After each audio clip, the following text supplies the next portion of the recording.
Hello, baby gangsters. This is Calvin, also known as Homer, and this is my first ever playthrough of Clair Obscur Expedition 33. I think we have to go this way. I could be wrong. We just came back from getting the bridge shortcut and had an absolutely incredible boss battle. And we're still dealing with the after effects of everything that happened to Gustav. Of course we are. Oh, there's items over here, which means we haven't been here. That's always a good indication that this is the way we have to go, especially since, like, you know, in between episodes, sometimes I might not play for a few days. It's always a good thing to, like, Lovely. Revive Tints gives you 3 AP. That's actually really good. Right? If everyone had that, that'd be really good. This is beautiful. Especially after, like, the absolute destruction we saw in the battlefield. With how devastating that was, all the bodies. The sun that felt like it was burning the ground itself. Having more of a lush, kind of like beautiful forest area is actually really gorgeous. So this is like, yeah, okay, we just went around the shortcut way, I guess. Yeah, it's a really nice contrast. Almost like a reward for all the stuff we just been through, which was a lot, which is a whole hell of a lot. And what is this? Is this the place? Yeah. We can bury your friend under this tree. Wow. If that's okay with you. With the light, look at that, the sun shining on this one spot as well. It's gorgeous. It's so pretty.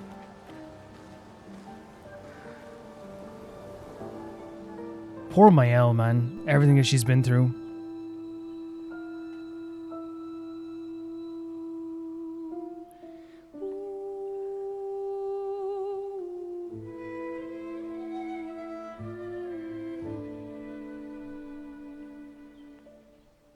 A little bit of encouragement. No words said, but the encouragement is there, right? Oh, Mael. So much that she's been through.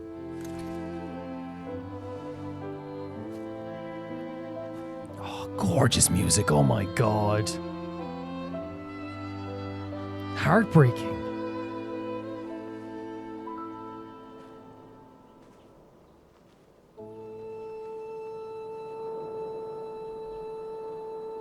Couldn't wait for me, could you? Oh, Mael. I wish we could. Rest easy, Gustav. Oh my god, I'll man. finish what you started. Look at the emotion in her The face. paintress, Renoir, they will pay. No more dome. Just open Dude. sky. Save Such them, an emotional Gustav. scene. Emma, your apprentices, everyone. You can leave it to us. Oh my god. You were always there for me. I'll save Jesus, dude. Say hi to Soph for me. Stop. Oh my god. them. We could never tell if you were my brother or my father. Oh. But to me, you were both. Best brother and father I've Jeez. ever had. There, I just started. When one falls, we They're like continue. taking turns saying all this stuff as well. Thanks for being my family. What? I just started. Holy freaking hell. See you in the next life. I literally just started and I'm already like in tears. This is such a beautiful scene. Such a heavy, beautiful scene. Especially with this music as well. Holy hell, dude. Oh. I'm usually it's like the ending sequence and stuff is gets emotional. Oh, look at their poor Mael. Oh. I cannot believe. I mean, I should have like expected to be like to be devastating, but like, you know, I never think about it until like it happens there in the moment. What a beautiful, respectful, and gorgeous sequence. And there's more bodies here, so I didn't even notice the bodies here. It's almost like a perfect burial spot for them too. That was difficult. That was so difficult. Oh my god.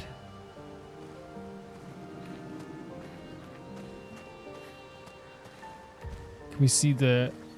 I'm sure it's in all the bodies here. It's absolutely crazy.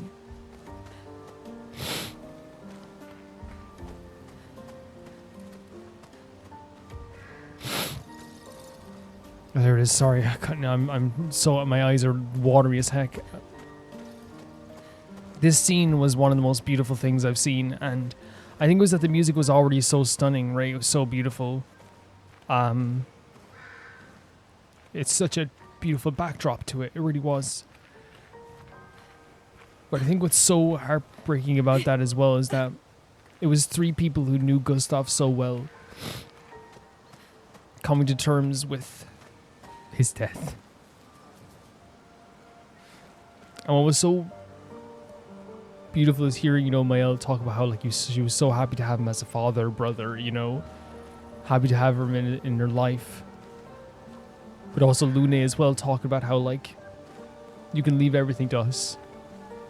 We're gonna keep this going. And then even Ciel just saying you've been there for me, because obviously Ciel, the way this game is so well written is that they didn't tell us explicitly throughout this game that like, oh, Gustav was always there for me, right? They didn't have Ciel turn to someone and say Gustav was always there for me, right? They said it there, but I want to make it clear the reason why that's impactful is because they didn't have to say it beforehand, because we knew this, because he knew about what happened to Ciel. She was able to talk openly with him about what happened before, so that means they do have a connection to each other. So when it came time for Ciel to say that, when she looked up at the tree, it had more of an impact than a scene where Ciel goes, "You've always been there for me," but we never heard of that or saw that. We knew he was. She trusted him. With Luna as well, you can leave it to us again. That idea of keeping moving forward. But Maëlle's face, the emotions, the tears that were cleaning the dirt a little bit off her face as it was falling down. The music in the background. Such a painfully emotional scene.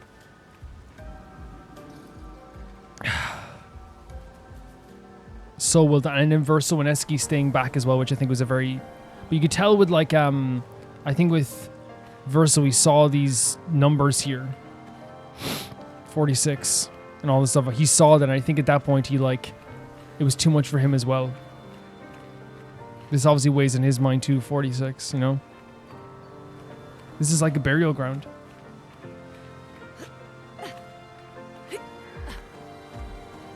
And the music playing here as well still. It's one of the prettiest places I've seen in this game, which is saying a lot. And it's just it's one patch with a tree where it is as well.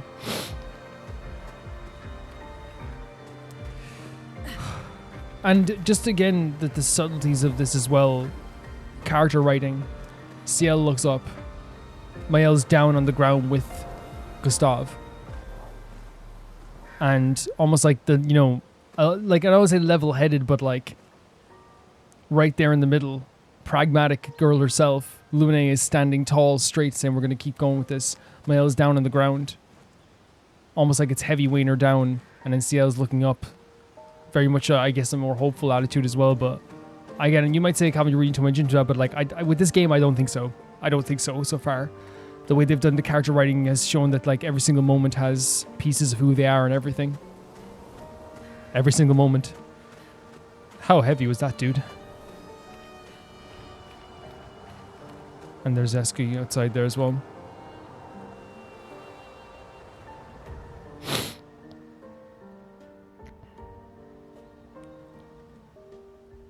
Back at camp.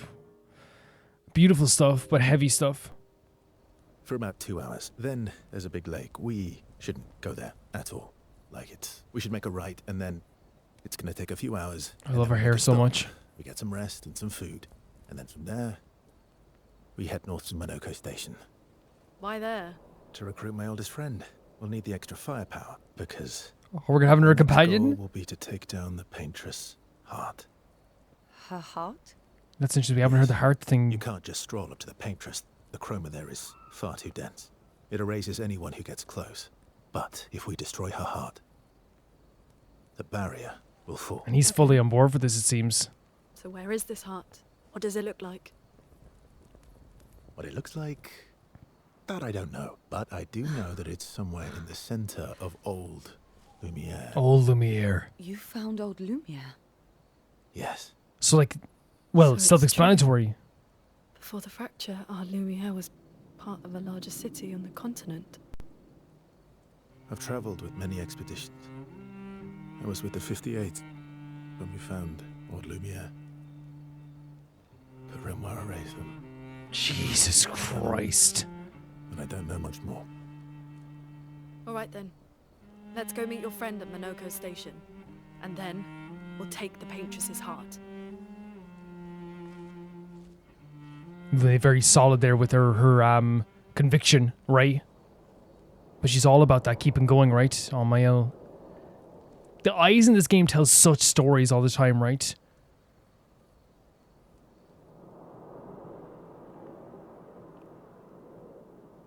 You can tell there, in my view, when Mael was talking with us, she kept very quiet. I still think that obviously the stuff with Gustav is, of course, still weighing in her mind. But I think when she was looking at Verso there as he was walking away as well, I do think there is maybe an element in my view when I was looking from her eyes, which is like, we did, you know, there's still heavy emotions weighing on her. But I think maybe there is a hopefulness looking at Verso a little bit. He said he went with other expeditions as well, which to me says, like, obviously he was like, you know, over time he's joined up with our expeditions until, you know, Renoir has destroyed them. He says we have to destroy the heart of the Painters because just attacking the Painters like willy-nilly isn't going to work. Which again, I guess makes sense with how gigantic the Paintress really is. It's terrifying, isn't it? Just looking at her from this perspective. But old Lumiere. I'm excited to see what this place looks like. And also a friend as well. Like so many different things happening here at the same time too. I think when Luné stood up there, what I think is really great, again, we're talking about character writing. When Luné stood up there, when he was saying, like, I don't exactly know where the heart is, or what the heart is. When Luné stood up there, it kind of felt like this thing of like, when things aren't a sure thing, when things can't be analyzed or analytical, or you know, so that we can like, you know, sink our teeth into like tangibly. I do feel like Luné gets a bit more anxiety riddled, right? And there's nothing wrong with that. I'm not saying that she's a bad character. I think it's actually like great character writing. Whenever a moment happens that can't be quantified, that can't be written down or like can't be planned out fully, I do think Luné gets a little bit of anxiety. But Luné also has the mentality of like, let's go, right? Because she's, you know, I think again, it's her keeping herself together, I think, is to keep going with this mission too. So when she was like, okay, let's find this. Let's go to Monaco Station. Let's find your friend. But yeah, we're learning things bit by bit in the story as well. Let's see how everyone's doing. How come Monoco lives so Monoco. far from the other Gestrels? Monoco's a searcher. She's a gestural. They travel the land looking for Gestrels who went missing after the fracture. Okay. The lost Gestrels. Yeah. That and he, pissed off Golgra. Oh, we pissed off the chief?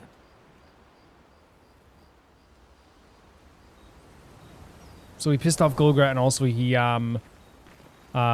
is searching for missing Gestrels. It was very sad. It was very sad, Eski. Yeah. You were sad. Oh, Eski.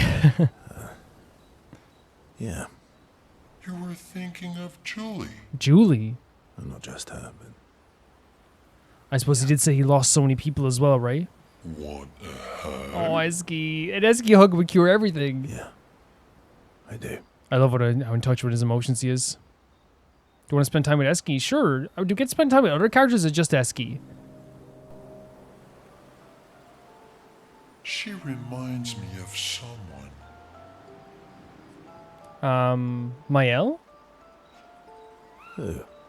Mael?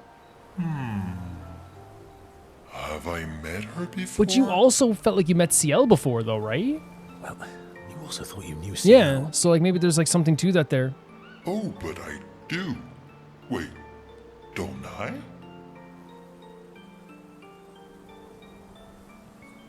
You're the one who always says humans seem the same to you. All humans seem the same to you. I can't tell the difference. You're the one who says all humans seem the same to you. Oh, well, that's because you're all cousins. Same, but different. I said, bro, that's your cousin. Right, so, maybe it's that. Yes. Ah, just like Verso is Verso's cousin. Mael is Mael's cousin. Yes, that's it. Okay. You're so very wise. Yep, versus the wise. You know what? That almost makes sense to me as a very funny You line. know, that almost makes sense to me. It's okay if you don't understand, Verso. You're still wise. Eski's to the me. biggest sweetheart ever lived, man. He's such a sweetheart. Just a big ball of nonsense sometimes. And we love it. We love it. That's why we're best friends. Okay. The bond grows. Yeah, so there is bonds. I wonder if we can do that with other characters too, because I would genuinely love to do that with like the other characters. Is it just Eski? I'm sure we'll find out. Like, let's try and talk to Luna Your here. oldest friend is a Gestrel. Yes. We've been friends for as long as I can remember. Gustav would have loved that. I adore her so much. Why? Because he liked Gestrels. Because he liked the idea of friendships that could last decades. I'm so glad they're showing this too, because I know she cares about Gustav. I know she adored Gustav, right? And I think, you know, they portrayed her as a character who, like, you know, is very, like, cold about the mission. Not because, and I think it's always important to, like, make a distinction. She's not cold about the mission because, like, she just wants to complete the mission. She genuinely cares about, like, the survival of the mayor and, like, you know, making things better for people that come after her as well. And I'm so glad they constantly show that she has a care for people. She has a care for, like, because, again, I think that easily characters that are more, like, analytical and more pragmatic and more, like, cold sometimes about stuff can come across as being just that. So I love it. I love that they have this. Again, I said she reminded me of Carol Hathaway in ER, which is an interesting comparison. And I think it's exactly that choice, where Carol Hathaway is a character in ER who will be like, she'll be very stern and very straightforward and be like, we have to do this and we have to do that. But when it comes to, like, you know, her care for people, it's unmatched. You know what I mean? And, like, it's one of those things where she'll be like, you know, she'll say to Carter, who's one of the you know, the attendant doctor, the trainee doctors, and be like, she'll tell him right up, like, you know, we're not doing this. You did that wrong. What's wrong with you? But then when he does something correct, or if he's like, you know, if he needs some encouragement, she's the first person to give a smile. And I feel like that's Lune as well, you know? We don't get to enjoy such long friendships in Lumiere. Oh, that's true as well. That's very true. Yes, I do want to spend time with Lune. I do.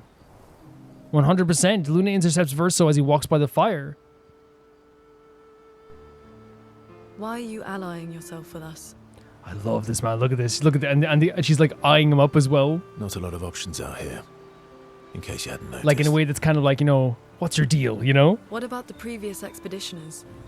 Did you help them too? Yet they still failed. Look at her eyes. Look at this watch. Look. She's like, it's like, you know when you're like, what's your deal, you know? Kind of like very suspicious.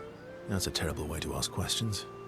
Do you always interrogate people like this? Hey, let her interrogate. Given the circumstances, I think we can skip the pleasantries, no? Gorgeous music there as well. Really gorgeous music. Very magical, right? Has some beautiful strings there. Alliances are usually give and take, as are conversations. Well, this alliance is you do what Lunea says and you like it. Trust goes both ways, no? Alright then. As a gesture of good faith, I'll show you how to use Lumina. No need. I got it. Well, aren't you a quick study? But I appreciate the gesture. Thank you. This is Lunea you're talking to. She's the coolest, Verso. Just gotta tell you. Look at her. She's the coolest. Trust works both ways. I feel like we already established that. All right. As a gesture of good faith. All right. As a gesture of good faith, I'll answer 3 questions. Choose wisely. Interesting. Only 3. Someone's a bit greedy. He's already being very playful. 3 questions with 3 follow-ups. You're really pushing this. You're talking to Lune. 3 questions might as well be like, you know, nothing. She needs to know more. That's almost a character. Yeah, it's reasonable. She's so correct. All right. Go for it. What a correct person all the time. Lune spent some time before. No, I wanted to hear the questions. Versa remains evasive, which pisses off Lune, but also triggers her insatiable sense of yes. Lune is luckily intrigued as is Verso. That's awesome, by the way. The fact that they like turned it around by having like, instead of her being like, I'm so angry with him not answering my questions, it just makes her more intrigued. Like, that's such a good idea. That's such a great idea. When the interrogation is over, they go back to the others. I love that. Because that, again, is so Lune to be like, who are you? Ask all these questions. And Verso being kind of evasive. Like, instead of her just being like, F you, buddy. She's like, oh my god, I need to know. I need to know about this guy. Your oldest friend is a gesture. Yes. I'm trying to see if there's any more we can do as well. Why? Because we don't get to enjoy. No, we can't. Okay. Maybe we can just spend some time with CL. Yeah, great conversation there as well. I love these little conversations. Is Monoco Station. Will we see snow? Not too high, but yeah. There's usually snow. Fantastic. Oh, right. There's no snow in Lumiere. Oh yeah, again, it's so interesting as well. Like these expeditions, like whilst they have this very serious tone to them, as we know, it's also us experiencing a wider world. No, only in books and paintings. It's almost as mythical as Gestrels. It's so interesting, man, because like that is the case. Like it's like this is a new experience. It's a new world. It's a new universe. And just as fun. And sometimes just as deadly. Oh. Really? My husband was obsessed with the idea of snow. I can't wait to see some. Are we assuming that her husband is gone now? You can, I mean, you can almost like always assume when someone talks about someone they loved in this world from Lumiere, it usually possibly means that they could be gone. There's like a 90% chance. That you will. Yes, I do want to spend time with CL. That's awesome as well. Like again, talking about the snow. Obviously they don't know the effects of snow, but like imagine like snow being like such a mythical thing that like it's something that, you know, you can only see in a book. Of course you'd be so excited to like witness it in real life. Of course you would be. And the fact she relates it to like a loved one as well, it makes it an emotional journey to find snow as well.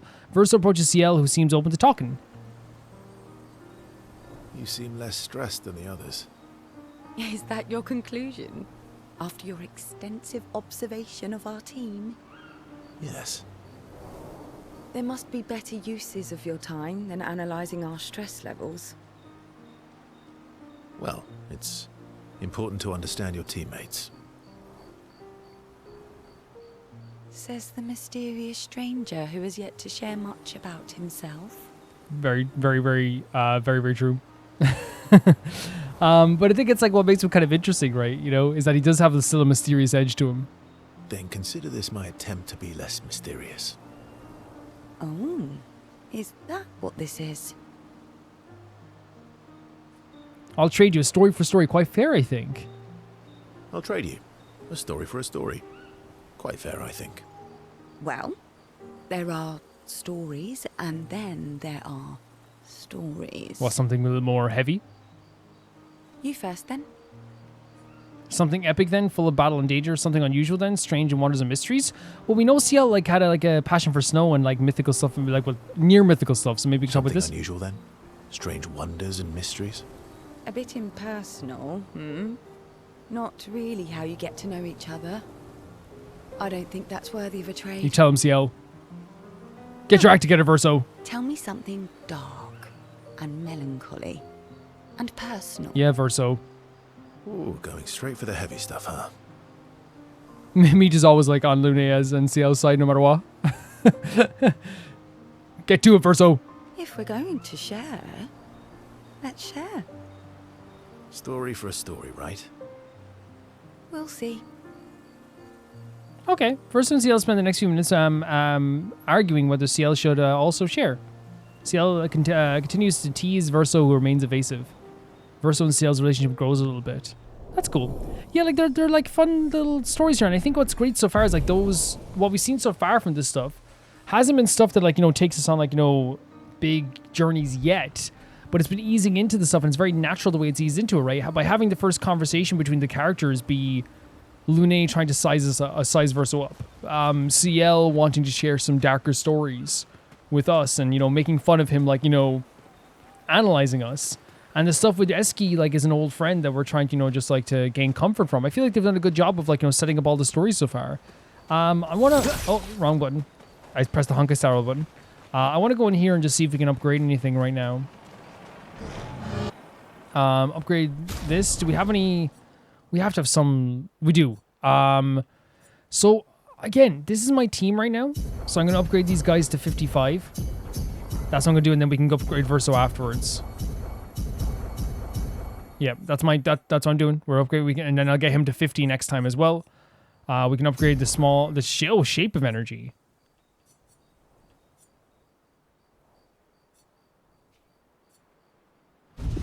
Very cool. Oh, can we upgrade any weapons? So in terms of like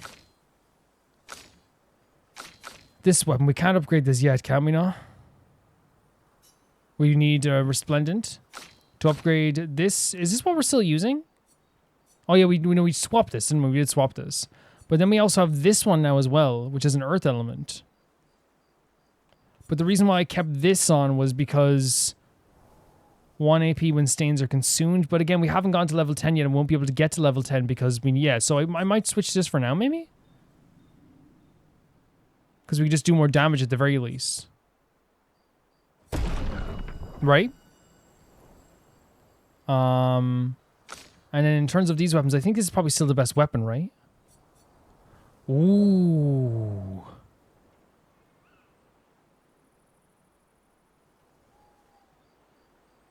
Interesting. Oh, that's awesome. Okay, so if it has any foretell left, it goes to another enemy. Okay. Let's go to equipment. And then let's go for this here. And then we're keeping this, right, for sure. Perfect. Okay. Yeah, I love this game so much. I really do. And it's such a smooth experience, but also like in terms of gameplay, and then like such a heavy story in terms of like emotions. So like we have this like, oh, check out the others. There's more stuff. Okay, sure. 100%. Love it. Anytime there's any like conversations in this game, it's always really incredible. Anytime there's any like story beats in this game, it's always incredible. It reminds me of like when I was a kid when you'd be like chasing cutscenes.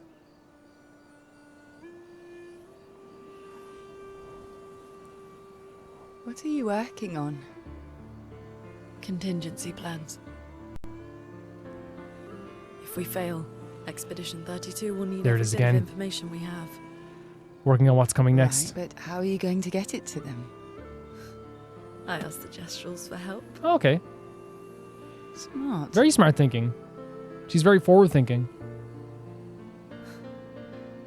What are the stars whispering to you? Actually, I'm the one whispering. to This them. again. This Oh. this lines up with what I think about these characters. It's something my dad and I used to do. Yeah.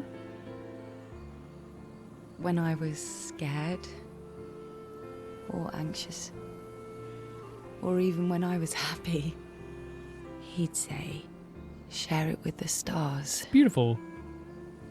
When it's hard to talk about things, the stars will understand. That's a really beautiful like precedent to set with your kid, right?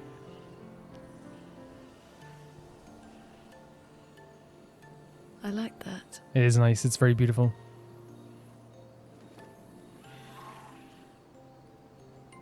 I talked to the stars a lot after he was gone. Oh, CL. I remember the night we first met at the Crooked Tower. Oh, we got the first Right. night. After the gommage. Ah, that must have been a heavy night. I was surprised to find you there. I thought I was the only one who knew about that room. No way. I had to get away from the harbour. And those damn petals everywhere. Mm. So I climbed up.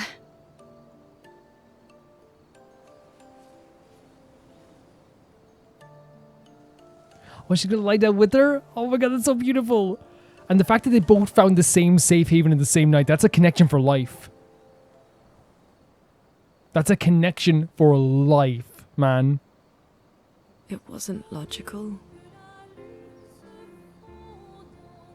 But part of me really believed my parents and their expedition had succeeded.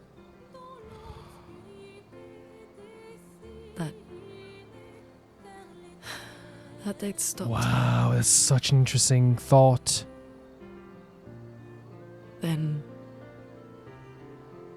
the paintress Oh, woke. man. and I knew they weren't coming home. It's brutal, but You know, it meant a lot to me. The comfort we shared that day. it's so beautiful. Oh my god. You avoided me after. Why? Oh?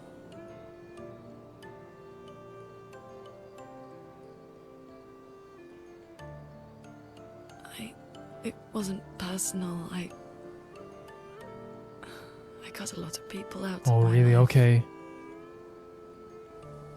Isolation. Okay, not personal.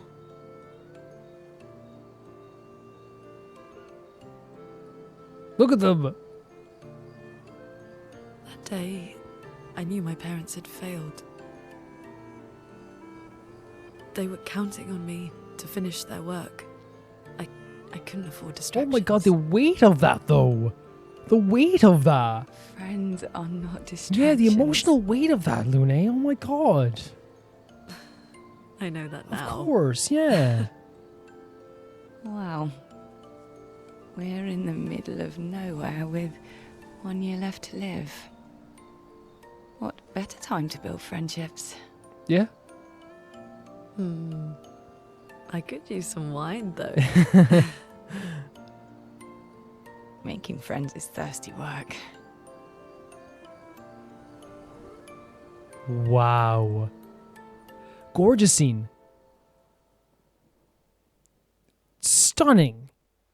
Absolute one of my favorite scenes in this entire game so far.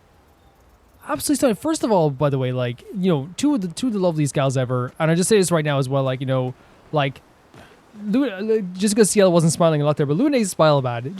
I'm telling you, like, she literally could, like, you know, you send her to Antarctica and all of a sudden, like, the world's levels are rising, the water levels, like, it's melting everything, but I think as well, like, with that scene, the reason why it's so powerful to me is that, like, first of all, it's again great characterization. You have Ciel on the ground staring at the stars while Lune is trying to plan for the future, and what Ciel does is give this comfort, I feel like, as well to Lune too, which is having her lie down beside her, and it's almost like she's bringing Lune to, like, a side of more, which is not, I get mystical, I guess more emotional, but I think that what's so great here is that you can sense that there is, like, a comfort between the two of them, and clearly a shared history as well. But to have, you know, Lune explain to Ciel that, hey, like, we met that night. We were together in that same room. We found the same room just by chance. But we didn't, and then Ciel saying, but after that, we didn't talk much after that. We didn't speak much after that. And I think it's a great thing to have, like, to show Lune's mindset. And as I said, it's heavy. Lune's mindset is, I have to finish the work my parents started. How heavy is that? Because she talked about when the paintress woke up, she knew her parents were dead. And she cut herself off from a lot of people because she believed that she had to focus to make sure that she can finish what her parents started. Which, again, probably is, like, another psychological reason why, even if she, like, now like, believes in friends and, like, you know, knows friends are valuable. Very big psychological reason why I know for a fact that she is always about, like, let's keep going. Let's make sure we keep the mission. And you can say, well, everyone else says, like, for those who come after, but I think Lune is, like, hyper-focused on it.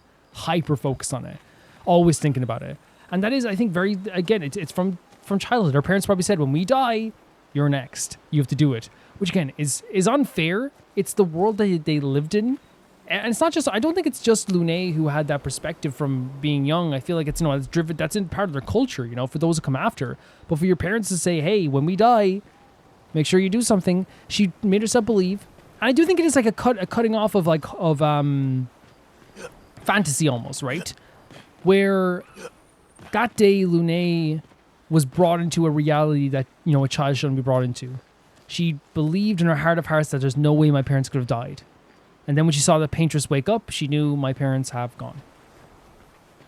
And I think that can kill a child's, you know, idea of fantasy, dreams, all this stuff. So I think there is, like, a direct thing of here cutting off, like, everyone from her life is also cutting off herself from, like, the childhood, like, wonder in the world. This belief that her parents could be still alive. So when Ciel and her lie down in the ground and they look up at the stars, there is almost like a reclamation of fantasy, of wonder, of mysticism, and of friendship too. Where Lune has learned over time here, like, even though she was quite distant, that now she has friends that adore her. She has people that care about her. And even now still, it's like, even in this last year, Ciel's like, we could make friends. And Lune is kind of realizing, yeah, like, that would be really nice, right? And I do think that, like, I don't think anyone should be ever seen as utility. I want to make that clear when I say this, but I do think that it's really cool that, like, together, there is a balancing nature to Ciel and Lune, which I think is very beautiful. There's obviously a fated encounter where they both met each other at the exact same time in that place during the Gamage. And there was, as I said, different personalities, completely different personalities. But how heavy is that, knowing that when the Paintress wakes up, your parents are gone?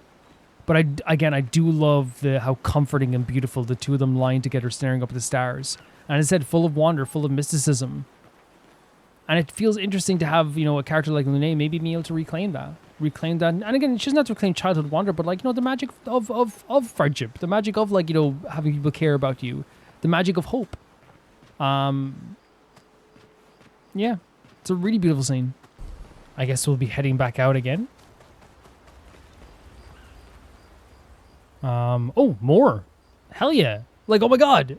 Like, these conversations are so good. Mael approaches Lune. Interesting, because I wonder, because I don't think she hit Lune with that at all, but maybe because she thinks she got astray. Hey. Because I think, does she think Lune maybe got astray when she said, like, oh, you want to move on, because that's what Lune wanted to do as well. Hey. I didn't mean... It's fine. I just... Because I don't think she... Or was it, was it before that as well? Is she not... Maybe she remember when they originally wanted to bury him as well. Because if I remember the scene... Maybe I got the scene wrong, but I remember the scene correctly. It was Ciel who got the worst of it, and then Lune walked off. But maybe I could be, like, interpreting that wrong. I miss him too.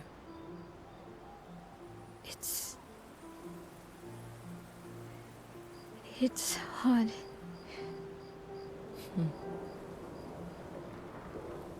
The pain we feel every time we lose someone. I've tried many ways of dealing with it. Running from it, sitting with it, compartmentalizing it. And maybe she has apologies in general as well. I'll make that clear, because that can happen as well.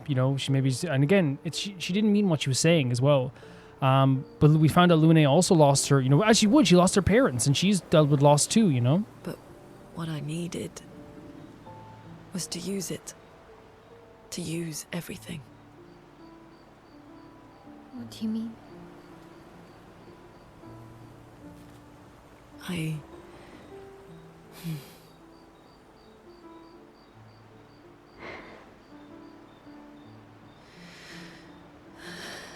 I feel everything. And I let it burn inside me. Feeling everything, let it burning inside of her. When I'm tired. When I feel hopeless. When I want to just let it all go. I use the pain. I use the fear. The shame. The guilt. The anger. I use it all to keep going. To make sure I Interesting. continue. So everything she uses as a burning power to keep going. Which we did say that, like, it's very clear that this stuff affects her too. Like 110%. But she clearly doesn't externalize it as people would. Which is okay too, to express yourself. But she keeps it in. And she uses it as a powerful thing. So maybe it's like, in a way, like maybe the word avoidant wasn't the best thing in the world. But in a way it is kind of like avoiding she was avoiding conflict 110%. But I think that also, like, here she's explaining, and that's Lune's perspective on herself, and that's the most important perspective. She uses it. She bottles it and uses it as fuel to keep going. Which again I think also lines up with what we were thinking as well, the idea of, like, almost like coping. To keep going. Yeah. Lune, I almost feel them beside me. Everyone we've Wow. lost. Walking with me. She feels it all the time. Especially when I use chroma. I feel their presence. Their This is such a closeness, great eye-opening thing for me. and they help me. Very eye-opening for me. Feel Gustav. And the reason I say it's eye-opening is because, as I said, like, again, it lines up with like a lot of what I was thinking. And of course, I'm speculating a lot of the times too, so I'm not going to sit here and be like, I get everything right all the time. But I think, like, in terms of halfway of the idea of, like, you know, trying to help herself to keep going, coping with this as well. But in my mind, she would use the expedition to kind of like try not to think about it. But what she's saying is that she can't escape it, so she just has to keep going. Which, again, as I said, halfway leads to what I was thinking with the idea of like coping. But then the other half, I feel like I definitely like misinterpreted, or at least like my speculation was wrong in some sense. It's not that she's trying to avoid the idea in her head of these people, is that she can't avoid the people in her head. She doesn't use the expedition as a way to avoid this. She uses the expedition and the fuel from those people together to keep going, to keep it going. And like I said, while I do think that she was like, you know, factually like avoiding conflict with Mael and factually avoiding talking directly about like what happened to Gustav in an emotional way, it's very clear that also at the same time too, as she says here, she feels it all the time. Those emotions are always there. She cannot escape them. Yeah. Very interesting insight. That must be so painful. That must be so difficult as well. Especially when the perception about you then is that you are like much colder, right? But you're colder because you're using that power of what happened and that pain to move forward. You're using the expedition and the power that you have and the pain you have to keep going.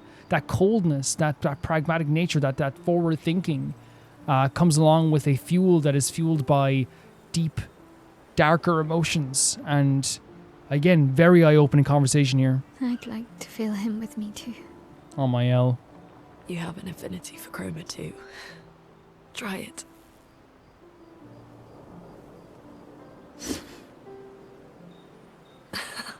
Little chuckles. How do you always know what to do? Does she always? I don't. Yeah, I was thinking. Want to know a secret? I have no idea. I what I'm love doing. that, man. I love And I that. don't think anyone else does. That's either. beautiful. That's so, and again, coming from the person who is like the most, like, again, level-headed, pragmatic. She's always the one that's like she always seems like she like, I don't think she always like knows what to do, right? I don't think that's the case, but like she always seems like, you know, because she keeps moving forward, the person who keeps moving forward and going, let's go, right? The example I give is Aragorn. We talked about Aragorn before. Aragorn in Lord of the Rings, whenever something bad happens, he's the first to be like, come on, let's go, right? We have to go. And that gives the perception of he knows what he's doing, but he's stumbling into everything as well. Even though he's a great leader and he's someone who like you can always follow and like, you know, always has an idea of what to do, he's not always 100% sure of what's going to happen in the next 5 minutes. Really? I think it's a really beautiful thing she said to her here. Don't tell anyone else I said. That's beautiful. Very beautiful. We only spend more time together and a moment special for both of them. I think that what's good about this as well, as I said, like I was speculating on like why Lune is a lot more like, I know, as I said, pragmatic, forward thinking, always like, you know, thinking about the next part and all this stuff too. And I do think, as I said, like I do stand by obviously like a lot of the stuff I think about, like when it comes to like, you know, her reasons, as we said before, like why she's doing that, like with the loss of her parents and you know, her coping by talking about the expedition, like, and I think it goes hand in hand with it rather than erasing it. But I do think that like one thing that I definitely got wrong, which I'm glad to get wrong because again, it's good information and like speculation that turns into like an actual answer on emotions and characters. What happened here with Lune is that like the thing I got wrong, in my view, is that Lune isn't using the expedition to forget about these people. She is using the expedition to keep going, and then she's using the people who have died before as fuel to keep going. That pain, that all the stuff she's gone through, the people she's lost, that sadness, it's all fuel to keep going because she cannot escape these people. And that's such a difference. That's such a difference of a perspective on Lune now, right? Because 5 minutes before this, I always thought that like the expedition was just like a coping mechanism to like not forget, but like to try and put the stuff that's happened to people in the back of their mind. But the reality is, it is still a coping mechanism, in my view, the idea of like keeping going, and we have to like keep going. We have to think about the expedition. We have to, for those who come after, all that stuff as well. But it's not about forgetting the people. It's about moving forward. It's about using the fuel because she can't forget people. And I hope it didn't sound like I was saying that she was forgetting people. I never meant that. And so that's wrong as well with me saying what my own thought was. Because you go back and say, I never thought she was cold. I actually thought she had a very, she had a love for Gustav and she had a love for these people. And she was very, I even said in this episode, she has, emotions to her and she will be there to support you. So I want to make it sound like forgetting. What I meant before was that she was using the expedition as a coping mechanism so that she could maybe try and push the idea of what just happened to the back of her mind. And I do think that still can be true. I think at that moment, if she's talking to Ciel at the campfire, she was going and we have to do this, and we have to go on, because she was pushing back. But I think I kind of attached it to her on a grander scale. So I think that instead of trying to push it in the back of her mind, not because she hates Gustav, not because she hates anybody, I thought it was because maybe she was trying to cope. Instead, she cannot push it to the back of her mind because it's always at the foreground of her mind. It's always with her. So she uses the expedition as a way to have something to look towards that, something as a purpose to keep going. And then she uses the emotions and the pain she has as fuel. That's, again, I love the insight you get there. I love that we can speculate and then I can be wrong and then still have a great insight in the character then and understand the character. It's one of the things where we will get stuff wrong. We will misunderstand a character. We misinterpret a character. And again, as I said, before we can move on, never thought she didn't have emotions, never thought she didn't care about Gustav, never thought she wanted to forget Gustav. I more meant that she was using the expedition, I thought purely as a coping mechanism to put it in the back of her mind. But as I said, she's actually can't put it in the back of her mind because it won't leave her mind. But I still think she uses the expedition as a coping thing to okay, at least we can help people afterwards. That's a good way to cope from that as well and to keep moving forward. Also, her saying to Mael, hey, none of us know what we're doing. Right? Great stuff, because again, it adds another layer to her character. This is a character that's very put together. I never thought she knew fully what was happening, but I do love the idea that this character who is supposed to be this beacon of she'll know what to do. She has an idea. She's always doing this research. She's very analytical. Is I got no idea. I'm just putting one foot in front of the other. Yes, I have an idea of what I want to do. Yes, I have an idea of what the mission is, but we don't always know what's going to happen 5 minutes from now. And the reason that's comforting for Mael is because Ciel is an emotional core of this group. I think Gustav was someone who was could make her laugh all the time. I think for me, Lune is someone who, to me, is someone you can always look to as this pillar of, a pillar of okay, she knows what she's doing. So to also, and while that can seem like it can be shaky to find out someone doesn't always know what to do, I think it's actually more comforting to hear that okay, I don't have to be okay all the time. Lune's not always fully put together. Lune's not always fully happy. I don't have to look at Lune and feel any pressure to be oh, I have to be like that. And I think that's what works so well there as well. If I did get the scene wrong, I don't think I did. I think that she was just apologizing in general, because I think on that bridge she more pointed towards Ciel and Verso. Unless she gave it straight to Lune, but I think it was only a short thing if she did, and that's my bad if I missed it. Then a lot of my discussions maybe seem weird, but I do think that there's an emotional thing there with what was happening with her and Lune in the last episode as well. But yeah, I'll check back anyway. But yeah, love those conversations. Are there any more? There are not. Great stuff. Really great emotions. Really great relationships and character stories. Really cool stuff. Oh.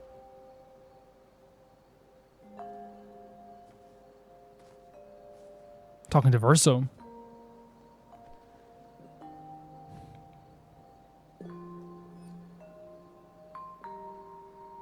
Thanks. It really was a beautiful place. Glad you liked it. We've buried friends there too. We can tell he couldn't even look at one of the numbers at one point. You were right. About condolences.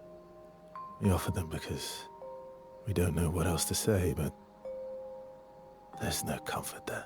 No. All we can do is carry them with us. I guess.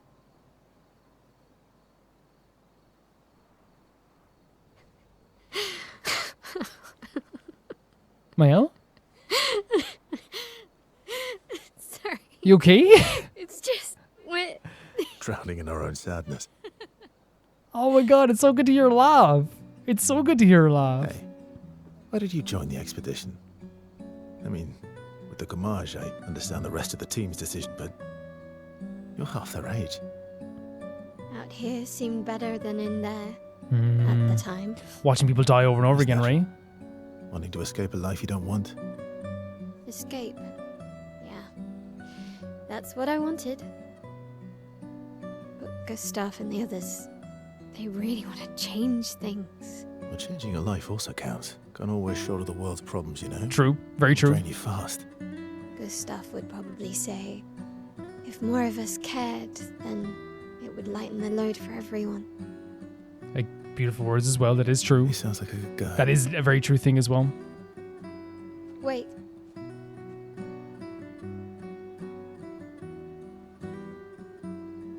I kept Gustav's, so you can have mine.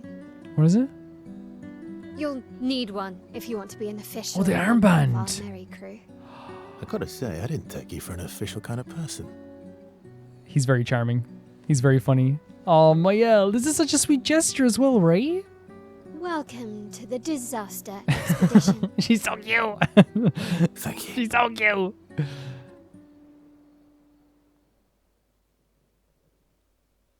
I'm sorry, but like... Oh. And that was our... Oh, that's our conversation with Mael. Very good. They naturally implemented that into the story.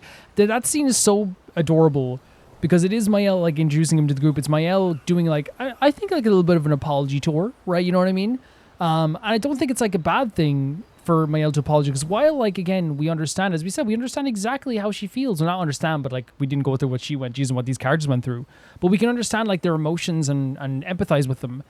And we can say, like, you know, we understand exactly why she was feeling that way. I think it's also very healthy for her to go around and be like, hey, look, here's this armband. Like, you know, you're part of the crew. You know, I want to make sure, you know, you're welcome. To go to Luna and say sorry and all this stuff too as well. Like, you know, and sit with, so yeah, like all this stuff, like, I think it is like, you know, while we can say, hey, you know, you didn't do anything wrong, really, but you did something that can hurt people, right? And I think acknowledging that is not a bad thing. I don't think it's a bad thing to, even with the emotions that go with it, to acknowledge that she probably could have hurt someone with her words. And it's a very mature thing for her to do that, I feel like, you know what I mean? And it's interesting she said the stuff about Gustav being like, you know, you lighten the load for everyone. I stand by this, what Gustav says. Bad people in this world, you know the people in the world that say like, I don't care, I'll be an asshole because the world's awful, I'm gonna be an asshole. Those people only get to like have a life because there's good. Oh, look at that thing over there with the ball. It's like a gigantic one of those guys with the tanks. Those people only get to like live their life properly because there's good people in the world. If everyone decided to be that same asshole, it's like, I don't care, I'm an asshole. It's like the whole world would fall apart. And I do think what Gustav was saying is true. If everyone was just a good person, the load would be lighter for everybody, right? The person who like, you know, chooses to be like, you know, to bring down their team in a group project. The only reason that they get to pass is because the rest of the people in the project actually did good work. In life, the only reason you get to pass through life as an arsehole is because there's good people who will pick up the slack for your arsehole nature. The only reason that the road is clean after people litter is because there's people who are hired to clean it. You know what I mean? It's like, and I do think what Gustav is saying is true. If everyone was just a good person, everyone just decided to do good things all the time, which is hard. You know, people are complicated. I want to be clear, it's not hard to do good things, but I'm saying sometimes we do stuff that we regret, right? The load will be lightened, you know? How far to Monoco station? With SGA? Oh, should be quick. Look at the snow. So pretty. Oh man, the world just opens up again. Super excited about all this. I'm always excited about all this though. In terms of the scene between Mael and when she was calling everyone on the bridge, I think the reason why she apologized is because Luna did catch a stray, right? Because I know she was pointing at Ciel and she was looking directly at Ciel, but Luna was moving along as well, right? So I think it was a catch of a stray, right? And so while I do think she was pointing at Ciel, she was looking directly at Ciel. She was pointing directly at Ciel. I do think that the reason why, you know, she was apologizing to Luna as well is because it was like a stray catching motion where everyone caught a stray. I think what I said before stands true is that, like, you know, she didn't lash at Luna. She lashed out Ciel and Luna caught a stray. That's my view anyway. Look at these trees, man. They're so pretty. Yeah, that's my view on it. And now we have a whole new map as well. There's so many locations I feel like we haven't gone to over here maybe as well, but maybe I'm wrong. But it seems like there's a whole new location to places to look towards as well. Possibly. Are we fighting? I guess so. It's been a while since we fought. Like, we had a big hour of story, which is beautiful. But it's been a bit of time since I had a battle, so should be fun. Should be really fun.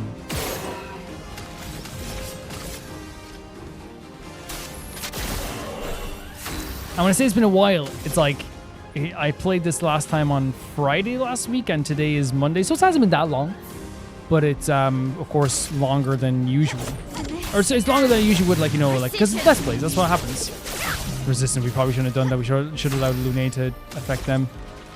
So now we have Rock Slide, Rebirth, Mayhem. We could do Lightning Dance just to start off. Why not? Lightning dance.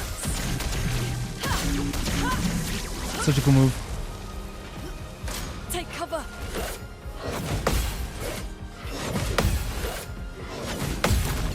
Nice. Okay, I'll take that. First counter after the weekend. I'll take it. Oh. Oh. Okay. That's less than nice. You know what? That's not as nice. I think I always have problems with those guys though. Finesse and grace.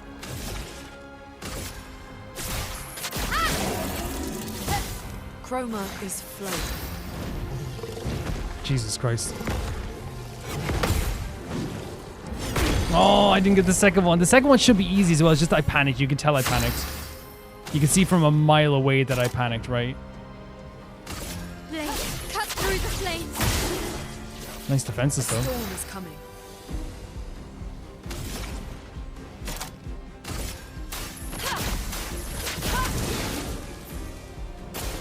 Danger. Let's try again. Oh no! Again, we can get the timing down. If we can get the timing down, it's gonna be fine. From fire. We can't go for Lightning Dance just yet, so let's just go for an attack. Cool. Now we have no charge. Careful now.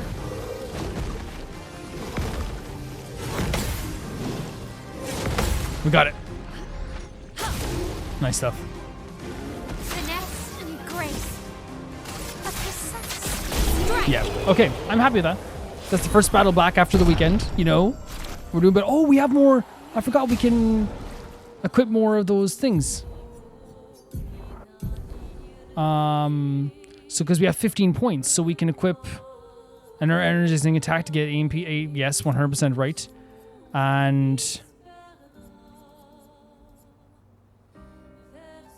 increase break on counter damage. I think this for sure. What's rewarding mark? In terms of, well, energizing start.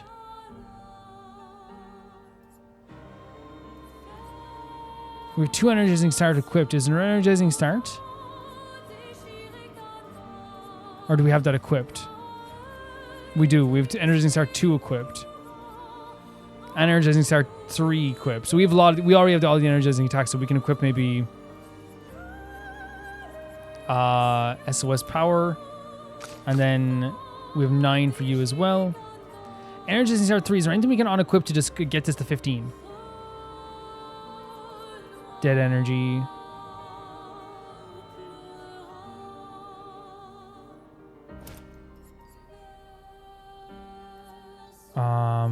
We need 4 more.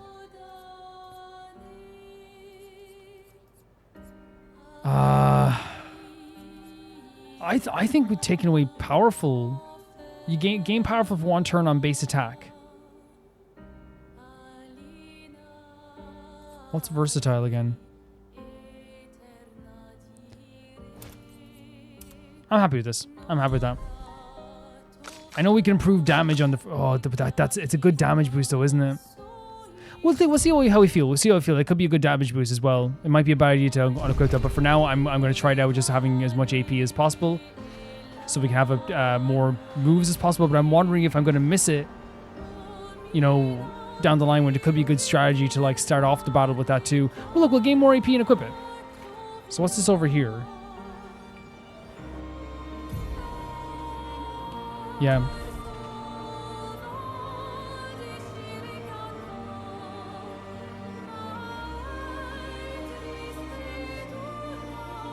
What is that? Big boy over there. What's this? Stone Quarry. Again, so many different locations here. And as I said, we probably won't be able to... Unusual. What happened here? It seems pretty destroyed. As I said, we won't be able to do absolutely everything in this game. And we won't be doing absolutely everything in this game. I'm going to say that right now. We can always come back to stuff as well, but like also like at the same time too, like I've never been one to do every single side quest in the game, so it won't always be that way. Are you talkative? I didn't want to kill my friends. What?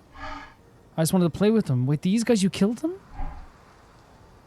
Even when I managed to play the note right, I messed up right after. Couldn't believe it. I'm expected to use my instrument to kill it. I'm angry. I cannot play. I will never play again. Pretty dark imagery. I beg you, please, mistress. I seek your help. And everyone who does not wish to kill. Teach me how not to kill. Interesting. Oh, teach me how to play. That's so sad. Oh my god. I'm afraid none of us are familiar with your instrument. No. Mistress, this cannot continue. Or perhaps like we can help you practice? Truly. Help me learn how to not kill. I love that playing music is directly tied to not killing people. It's directly tied to the idea of being able to, like, you know, avoid killing people. It's almost like it's, I don't know, like it's peaceful in itself, music, you know? Don't get hit when I play some wrong notes, but please do get hit when I play the right notes. Surely that Should be easier for you? What? Don't get hit when I play some wrong notes, but please get hit when I hit the right... Okay, how does that work? Maybe we'll get a tutorial. I'm ready.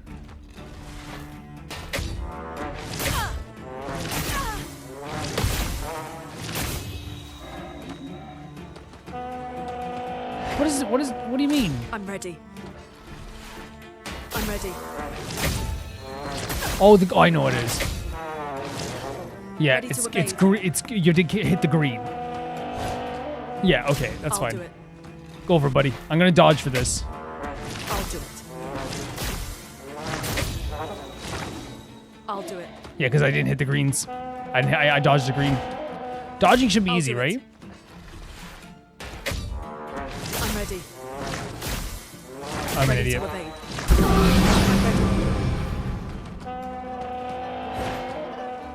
I'm ready. I'm ready. I'm ready. I'll do it. The first trial is complete. Okay. I'm ready. A trick shot. I'll do it. I'm ready. Ready to evade. Okay. Did he say he was doing a trick shot, or did I read that wrong? I'm ready.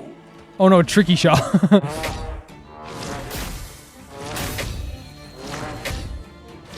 ready. I'm ready. Oh no! I'm ready. Go on, give me partial points. Give me partial points. I'm ready. Partial points. We should get partial points for that. Start the trial again, Bobo. I'm ready. Start the trial again. Ready to evade. Ready to evade. Start the trial again. I'm ready. I'm ready. Hey, start the trial again. Please, thank you. Thank you. What? I'm ready. Oh, we got hit. Bobo, just start the trial again. Please. I'm ready. I'm ready. I'll do it. I'm ready. Okay, come on. Ready to evade. I'm ready. Ready to evade.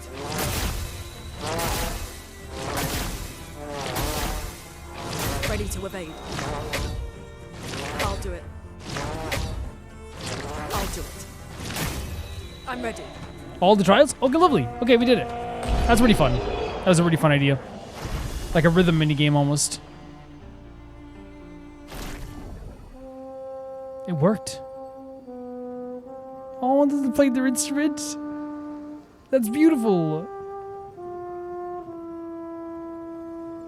That's so beautiful. But now, of course, it's kind of sadder now because then all the people he wanted to just play with are gone, dead on the ground as well, you know? And it feels like it's almost like too late, but it's still very beautiful to hear the finally he gets to play his music. Wait. Have this. To prove my gratitude? Recover 3% health on a that's an interesting one, isn't it? And then this as well. Vanson, 48th. He wouldn't listen. Just kept running everyone into the ground. He acted as if he was the only true believer. That we had to trust him. 5 dead, and he wanted to double down. Jesus. Thomas not so subtly insinuated that Jean should be relieved of duty. Mutiny. Something I'd never have countenanced. Yet I have a duty to them too. It's a gutting realization. What has to be done? The mission is too important. The team is too important. We can't just throw our lives away for nothing. I hate that it came to this. But he broke our trust. Under Expedition Code 23, Jean Fournier is hereby relieved of duty. I, Vincent Constantine, have assumed command and have designated Thomas Flegov as lieutenant. It's so interesting, isn't it? That they can have these kind of issues on the ground here as well. Like they're dealing with like, you know, mutinies and different personalities. It's not always just going to be like ever like straightforward. It's just like, let's kill some Nevrons and, you know, die afterwards. Like they had their own stories here as well. Very, very cool stuff. Yeah, really nice side thing. I like that stuff. That's really cool. Whenever we get to do anything like that, like the last time, remember we got to do the kind of like fight, which is really cool too, like the kind of tournament. Where are we going? Recruit Monaco versus best friend at his station in the mountains. So I'm guessing towards there, because they said it was towards the snow. So, but let's just check around here as well. This isn't an enemy; it's a statue. But there is a gigantic Nevron up there as well. There's some water here. What is this over here? So the stone quarry is there that we just went from. This is... There it is. It shows us right there. We know where to go. We know where to go. Excuse me. Do you guys know how to get to Pain Station? Pain Station? I never heard that. Where is it? Right here. Well, we're just going to give you direction. Too bad. Ready. She's so cool. She's the coolest person ever. I don't think we need to use, like... We can just use Phantom Blade on some of these characters. Lady looks smart today. Yeah, because like we're gonna be doing damage anyway.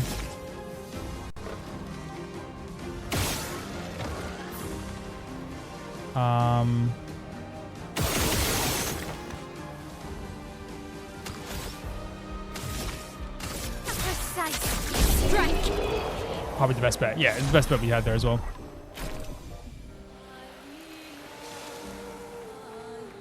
Okay, very cool. All these grounded ships as well. We can swim, I believe we want to go over there as well, but I'm wondering if, like... Do you think that's going to be very dangerous? Whatever's out. Well, I guess that's the whole point of exploring, I suppose. Because it's actually not that gigantic of a place. Yeah, it's not that gigantic. Let's go over and check out here.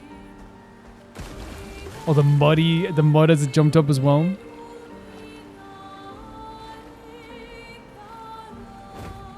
What's that in that direction? Do you think we can go there too? It seems to be. Oh, what is that? Oh my god, I thought that was like a I don't know, like some... Look at that beast up there as well. Like, I thought it was like a statue of like a lady or something. You know what I mean? Like, because at a distance I just thought it was a moving statue head. Are you an enemy? I'm guessing. Look at that up there, man. It's like a dragon. Enemy?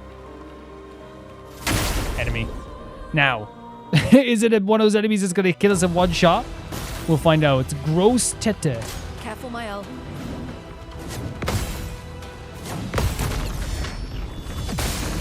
Okay. Some good damage.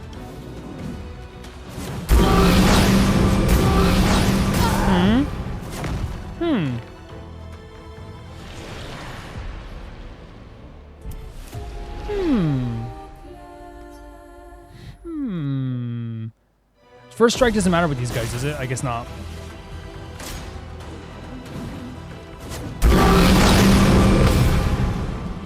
On me.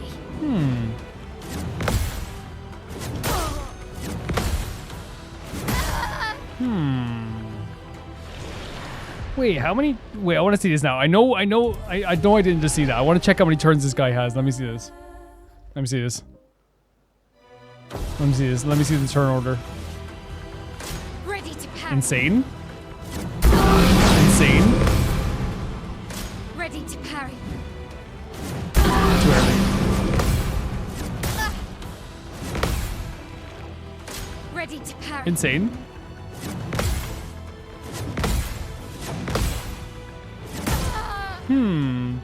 I want to, okay, morbid curiosity, right? Morbid curiosity wants me to get to like CL's turn. That's the morbid curiosity. I want to try and at least get, if I can't get in the next 3 tries, I won't go any further, but too early. You see what I mean? To see how much damage we can actually do.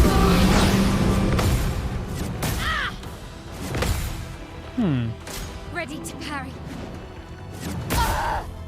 Okay, we'll try 2 more times to get to CL's turn. If it's one of those situations where like we're just like, we might have to come back because there's a red thing by there as well, which that means that this is going to be probably a more dangerous battle that we can't do right now.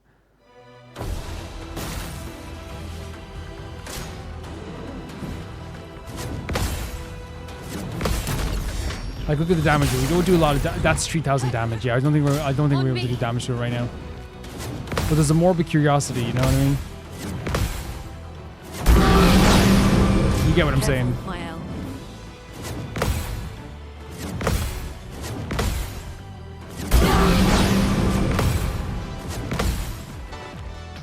On me.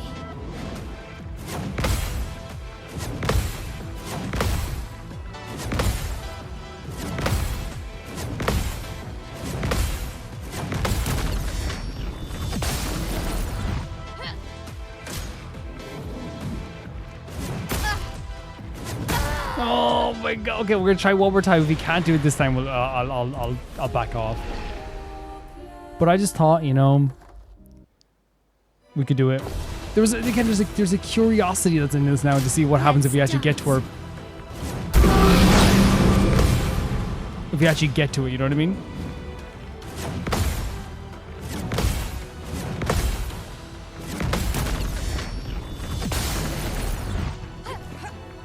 Brace yourselves.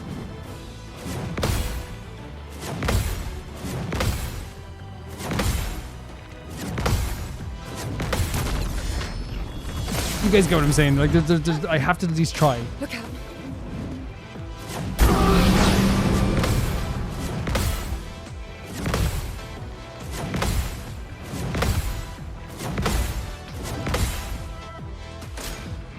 We're probably gonna die here again.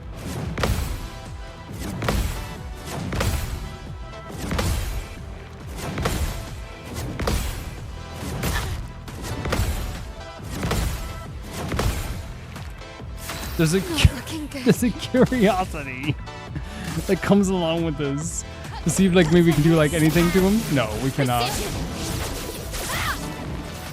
But you have to understand my perspective. Dodging is a lot easier, isn't it? There's more frames. Yeah, there's way more frames of dodging, so you can like you kind of lay back and just let it happen with dodging, I think, in a lot of ways. Which I think that's the whole point. The dodge is there for you to try, right? That's what the dodge is there for. Not because I'm saying like, what's the easier? It's like they usually tell you, it's like, hey, if you're having trouble parrying, try dodging, right? You're not gonna get the damage, but you'll still have like, you know, a good try with it. Yeah, that's fine. We can come back and fight him later. My new arch nemesis. Binky Bop, I think his name was, wasn't it? Gross Talia. Gross Timina. Gross Tommy, whatever his name was. This is probably not a thing we should fight either, right? Is this all just like levels we should not go near? Hybrid children fight, watch the sea, pray for father, roaming free types of stuff?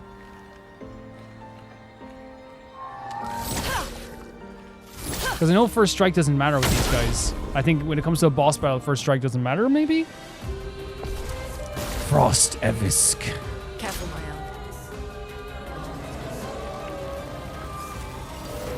Ciel, dodge! Danger! Okay.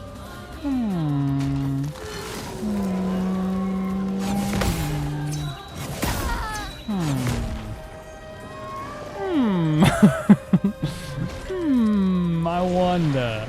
I'm okay. Talk to you later. Have a good day. I met your friend Gross Teddy over there. No, I didn't mean to press retry. Unless we can do good damage to this guy, then it's a different story altogether.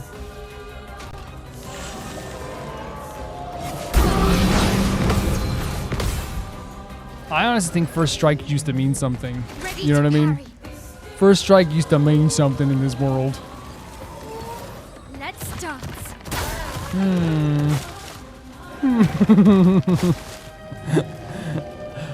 Remember back in the day, first strike used to mean something.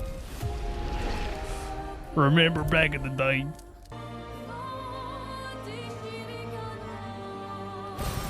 Oh, lovely. Cool statue as well.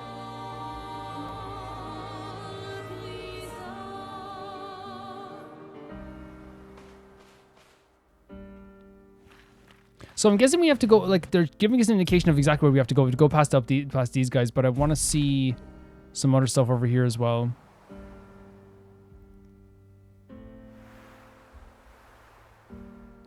That opening bit of story that we got there where all those characters is really, really great. I like that there are characters on the map that we just can't defeat, though, right now. It gives an incentive to come back, right? It gives an incentive either to try and beat them, because you definitely could, like, you 100% could, but it'd just be really, like, frustrating, because, like, one slap on the face and you're down, like, by a million health. Let's see, where's that? There's, like, a picture here. But I think that's the whole point, though. It's, like, it's supposed to be, like, a little bit crazy, right? Monoco station is to the north, not far from here. Oh, there's, like, a train over there. So, yeah, we can go up through here and go down there. Yeah. Yeah, it's like train carriages. So it is like an actual station. Hi, you much care for a deal? Sure. Plunging Bob, French Bob for CL. The French Bob actually would look really nice in CL, but... No, thank you. Oh, it's another dangerous thing. There's a lot of danger around here, isn't there? Painting workshop. At some point, we're going to have to go into... I don't know if, like, danger means we just... Because no one... Like, I feel like... People haven't told me, like... Usually, like, I feel like if I'm supposed to go into the danger things and I got it wrong, people might be like, hey, you know, you actually should go into the danger area. And you're able to go into the danger area right now. But because of the way people have kind of, like, talked about it, I can only assume... Or haven't talked about it. I can only assume that people haven't corrected me. I can assume that, like, maybe I was right about, like, you know, you go there later.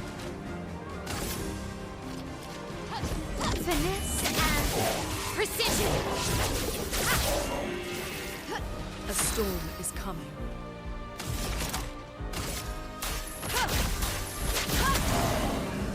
I chose to keep this guy alive because I haven't fought him in a while. And that's proof. Well, looks like we won't be fighting him for a while. Your fate is sealed. Yeah, I just saw him and it's like, I remember, like, you know, trying to avoid his hits was always, like, very fun. But it's okay. We're not going to wait around for him to hit us either. Like, I feel like that'd be very silly. Oh, nice. Yeah, there's like trams here. Which means, it's an actual station then.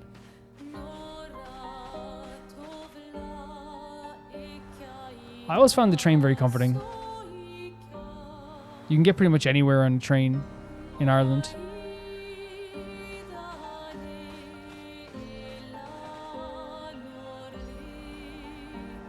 These white trees are so interesting. Gives me like kind of like a very Christmassy feel. And there's more gesturals here as well, by the way. Well, like at least the patatas. Okay, this isn't a tram. This is the top of a building, but that was a tram over there, right? Yeah, these are all trams.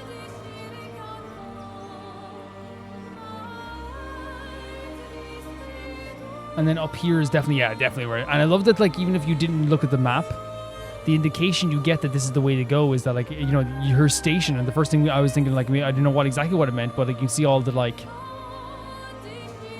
actual station iconography here. I'm still gonna go around the place trying to see if we can, like, find something, because I want to make sure that we don't miss too much of it. Oh man, the snow here as well. And now when you look back through the snow at the world we've already, like, looked at, it looks so freaking cool. So pretty.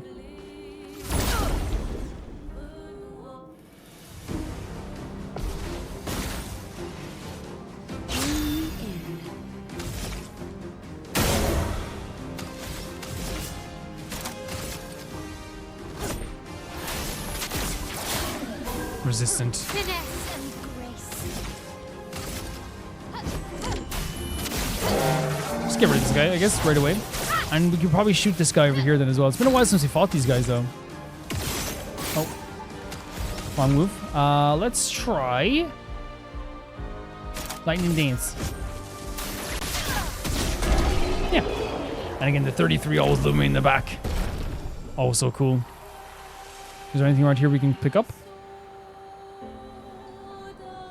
They were just standing around here. Yeah, the snow looks so pretty. And it's very, like, realistic in the way that it's falling. Like, it feels, like, very flimsy, right? Because snow, I think, a lot of times, like, you know, is more wet than people, you know, show it in movies. It's more, like, kind of, like, you know, misshapen.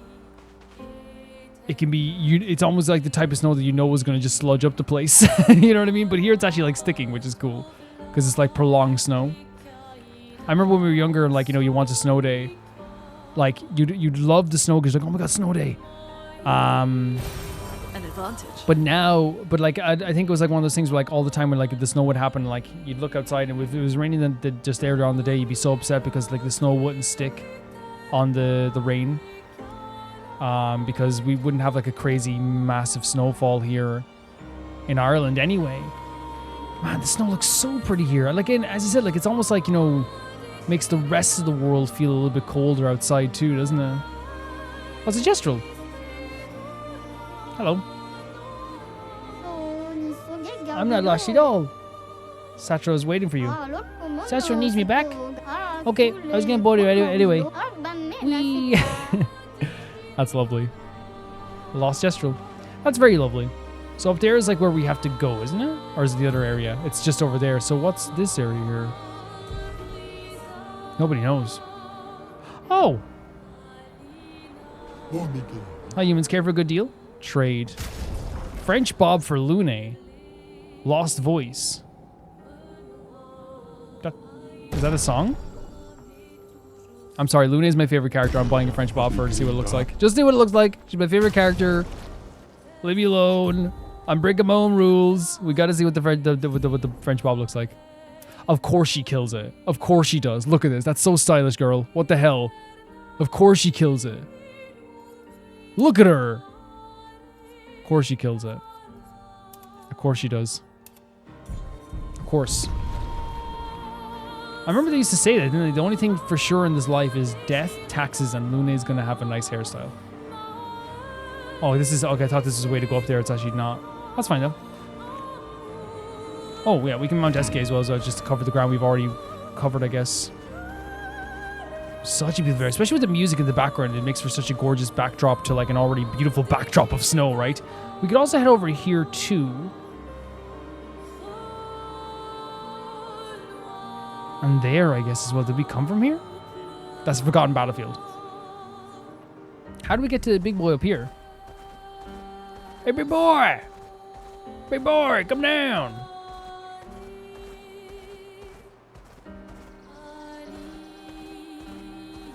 How do we get up to him? Maybe we cross the bridge somehow? Do we shoot from there?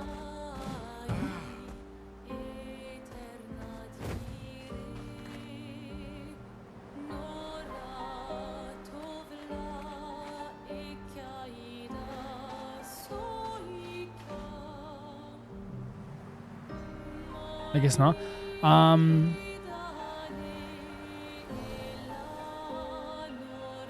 Should I check around?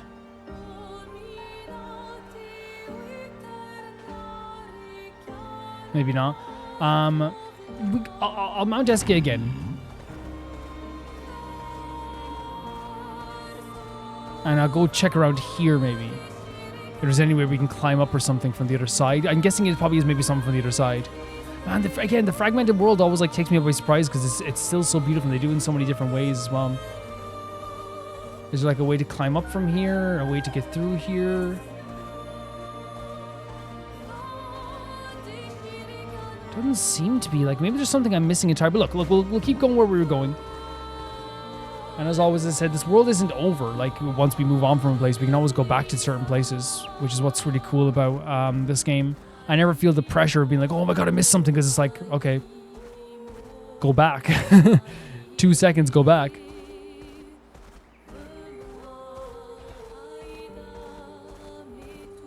There's like an enemy over there.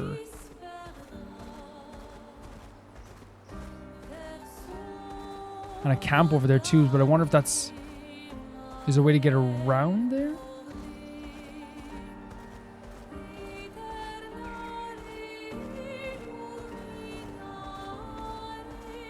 Like, we can't go through here, right? No. How do we get up there then? Because...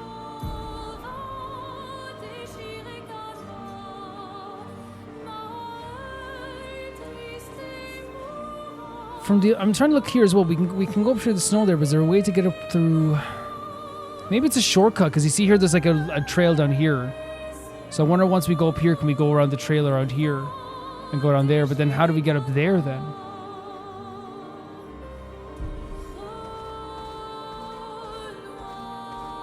Nobody knows. One of life's mysteries. That's one of the theories. That's a game theory. Map pack it on it, man. Map pack it on it now. This is just a way to climb up I'm just not seeing. Or... Is there a way to get through there on the Forgotten Battlefield? Let me see. Like if we can like cut off to a different location? No, this is just straight into... Yeah, sorry about that, Mael.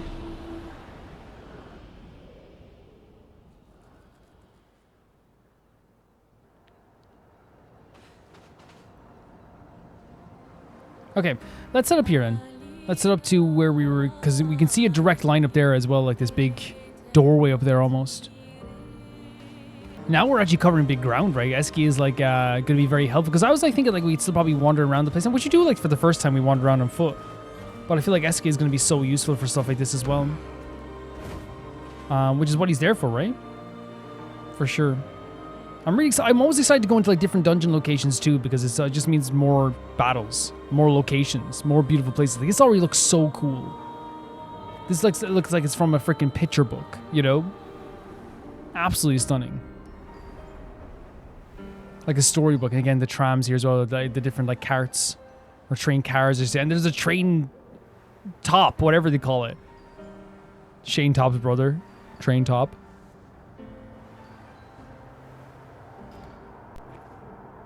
And look at the way the rail is like going here as well. Monoco's station. I can't wait to see this. Hopefully it'll look really cool. Oh, it's like purely frozen. It'll lead us to Monaco. Oh, that's cool. We can follow the tracks as well. This is out of a fairy tale. I'd like to see that. Is it true before the fracture, Lumiere had trains running throughout the continent? Always running late, but running. I mean, that's the thing. Yes. It's like it's a very European infrastructure as well. Like to have trains, I think as well. Again, I said in Ireland, like, you know, I wouldn't say the trains are perfect, nothing whatsoever. But there is like a way that, you know, you can like, and we have a very small country, right? Very small country. But there is like a way to travel like to different counties very, very easily. Oh my God, man, look at this place. Make sure poor Lune's floating here. She has no shoes. Here we are. Monoco Oh station. my God, it is it's a train that a station. Grandis? It's a train station. I knew it. They're real too. Oh my, oh, look at this. The haziness. The slight light off the fire hitting off the top of the ceiling as well. It's so gorgeous. Are you kidding me? Wait. Is that them?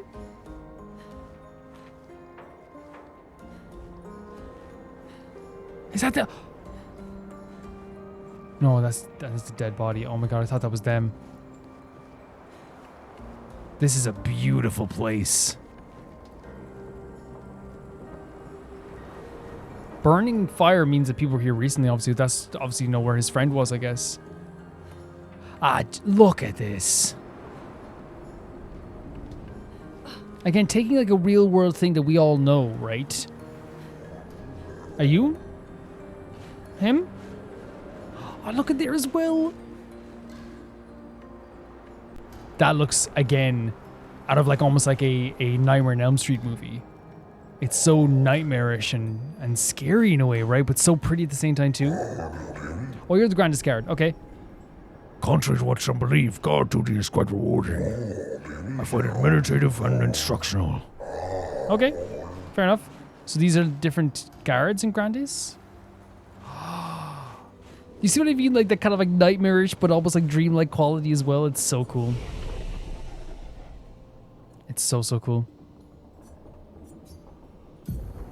Upgrade attributes. Let's go vitality, might, defense. We'll go a bit more agility, but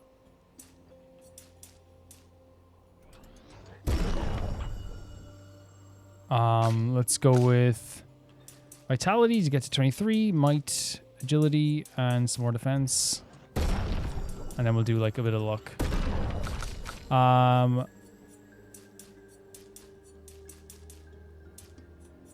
Yeah, I'm fine with that. But we need to build up our defense with CL. But then again, like it's all about like countering, I suppose as well. Nah, this location is beautiful. Like, and then it's like almost like fallen ash in a way. Like you see this falling to the ground.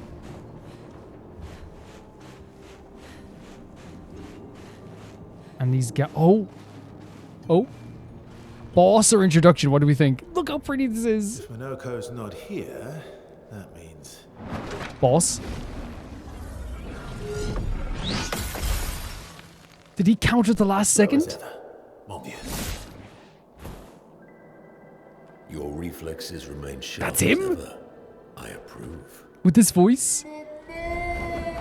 Oh my god, Eski knows him as well. Did Verso pull you into another adventure? New friends. You speak our language. We had a lot of time to kill, so I taught Oh, him. legit? Ladies. Could I interest you in a See, I duel? laughing as well. Definitely a gestural. No point trying to talk until we've calmed Monoco down with a relaxing fight. Lune's smile, man. Monoco's fighting style is a bit peculiar. I like that they gave him kind of a deeper voice because they could have easily given him like this type of voice, you know?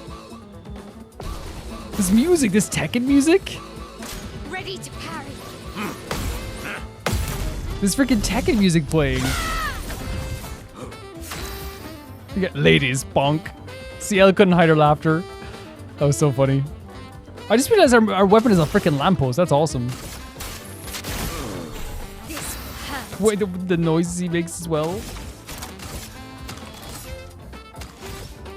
This jazzy theme, what the hell? Finesse and precision.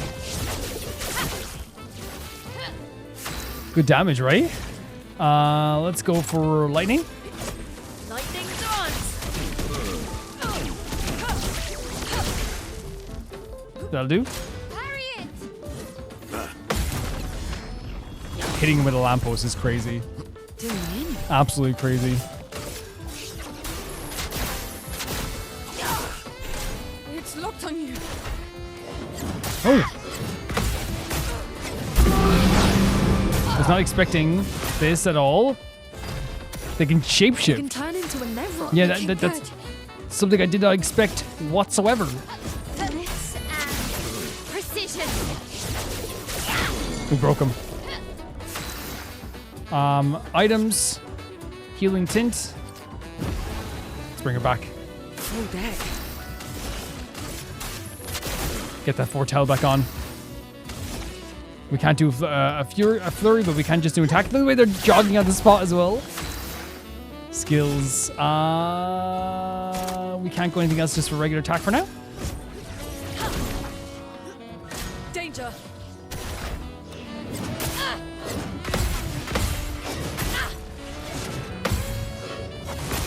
Hard to counter. It is relentless. Here we go. But now we have Phantom Blade. Lady Luck's smiling today. Good damage. Careful, my own. We're doing good. I think we're doing good.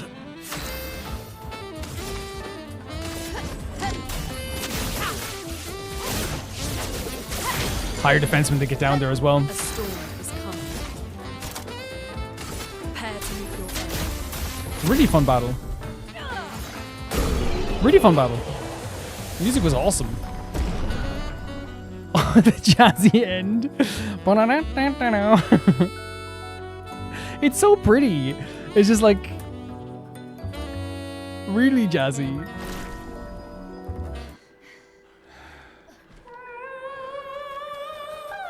What? No distraction, son. Son? I'm really busy beating up strangers. Noco, what are you doing here? It's just a slow. Oh no. Noco, you said Nevron?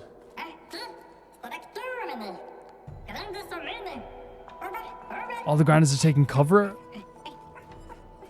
Again, it's like those little tiny cultural things where it's not even cultural, but like the fact that the Grandists take cover when there's a Neveron coming. Like it's something so small, but it teaches something that they do during like these moments here as well. That was a really fun battle. That was a really fun battle. Oh, look at even the water here as well. The reflections are so cool. That was really, really fun. And again, this character is hilarious. Is really, really funny. And it's just so like he tried to be cool. That's what the jazz music is so funny. Is just like it's like this really, you know, chill voice, and he talks like this, and he tried to be like ladies, you know, and he gets bonked in the head. And the jazz music is so even funnier because it's a great jazz track. It's awesome. It has a great feel to it, but it's also like very clearly like, you know, accompanied with a character that is very wild and kind of funny in a sense too. Yeah, but like a really fun battle, I find. A really fun battle. I want to say like, you know, little things like, you know, make the world feel even better. What I mean by that is like when you see like the gesture will run here and be like, oh, they're running and hiding. It shows something small that these guys do, right? It's like, okay, when there is a bit of danger, they might run and hide. They might look for cover. They're not going to like always just stand and fight head on. It's really cool.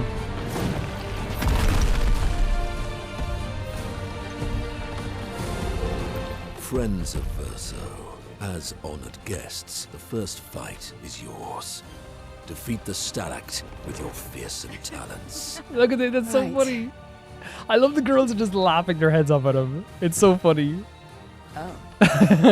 You're serious? She's like, come on. Yes, he is.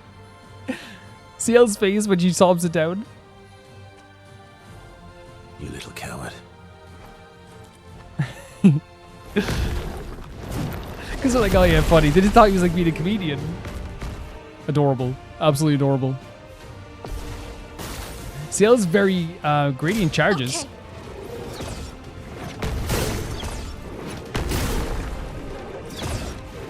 Ciel is very oh.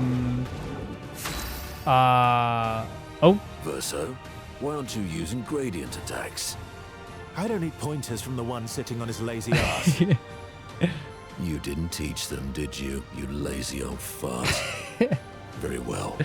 I shall generously impart my wisdom. Oh, so we can do gradient attacks now. You can use your gradient attack. Now use gradient attacks. Each AP used to cast a skill fills gradient gauge. Once the gauge is full, you gain 1 gradient charge that you can use with any character to cast a gradient attack. Okay, very cool. So we have to charge our AP first. This is so funny. This is so funny. And as I said, I think Ciel's like Ciel can't hide like her emotions, which is what's so funny about her too as well. Yeah, dodge. Dodge?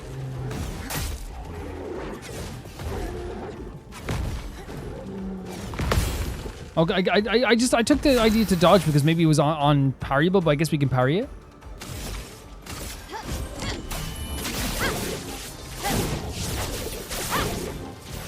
Oh, so maybe we can do a 1 gradient charge, yeah. So let's try, just so we don't miss out on it. Let's try and use it here as well. Oh, my bad. But here we can heal you somewhat. Look out!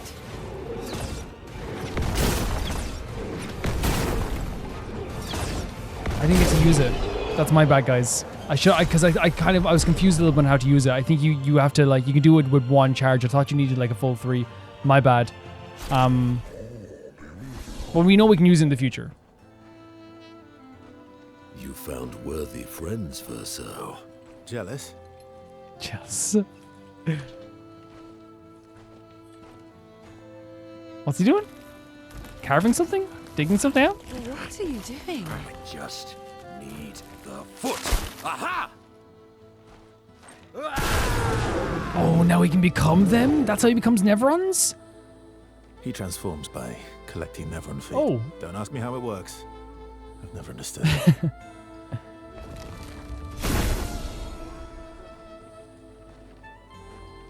Now that we've had some good battles to warm the spirits, to what do we owe the pleasure of your company? We're heading for old Lumiere. Okay, bye. Hey, come on. Hey. Hey, look. I know we failed before, but look, you doofus. Don't you recognize her? Of course I do. Wait, what? Then you know what that means. Stop. This is our shot. It might be our only shot. This is your only shot. Out of the question. I will never join you again. There will be a lot of fighting, though. Oh yeah, that's true. Yeah, it's true. There will be a lot of fighting. Exactly. Count me in then. Good. Good. Good. Good. Yes, good. No The small rivalry between the two of them. Oh, you are. But the stuff with Miel again. Oh, that's cute. Yeah, Noko. Wait, so Noko's come with us As a too? responsible parent, this is a superb idea.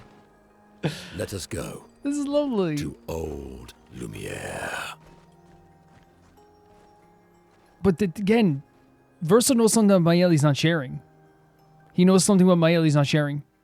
He knows something. Amongst that funny scene. Wait, what the hell?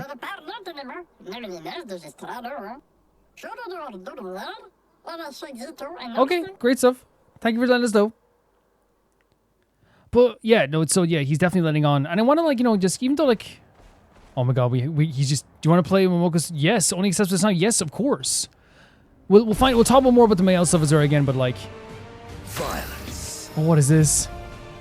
Monoko's bestial wheel. Monoko's skill move the bestial wheel pointer forward. Each mask of the wheel upgrades a specific skill. The almighty mask. Upgrade all skills. Upgrade skills are stronger, gain additional effects. So Monoko's starting skills are Charlier combo and Stalag punches. The bestial wheel is on heavy mask. Therefore, Stalag punches is upgraded and deals additional damage. Use Stalag punches to move the bestial wheel pointer 4 masses further. The bestial wheel is on heavy mask. Therefore, Stalag punch is upgraded and deals. Okay, so whatever. Oh, gotcha. And then it moves it forward. Gotcha. Really cool mechanic. So we're gonna hit this. It'll move it forward on the wheel, and then whatever it's on will do them more damage. Really cool idea. Oh, you look awesome. Jesus Christ. We're just ravaging this creature. Time to bleed. So now that it's on ice, Monoko's harvest Neveron legs if he's in the party when the Neverons are killed. Enemies with little legs have this icon next to their health bar. Defeating them will allow Monoko to learn this Neveron skill. The bestial wheel is now a caster mark. Monoko doesn't have any caster skills yet, but defeating the Pelerin will unlock one. Okay. So we have to defeat him to unlock the actual skill that we're going to get off him. So this is such a cool design for an enemy. I'd love a dance. Oh.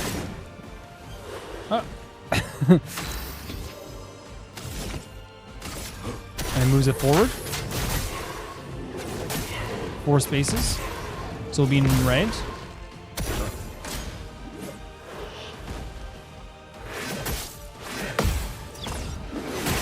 What, he clipped my legs? A bit of violence, yes.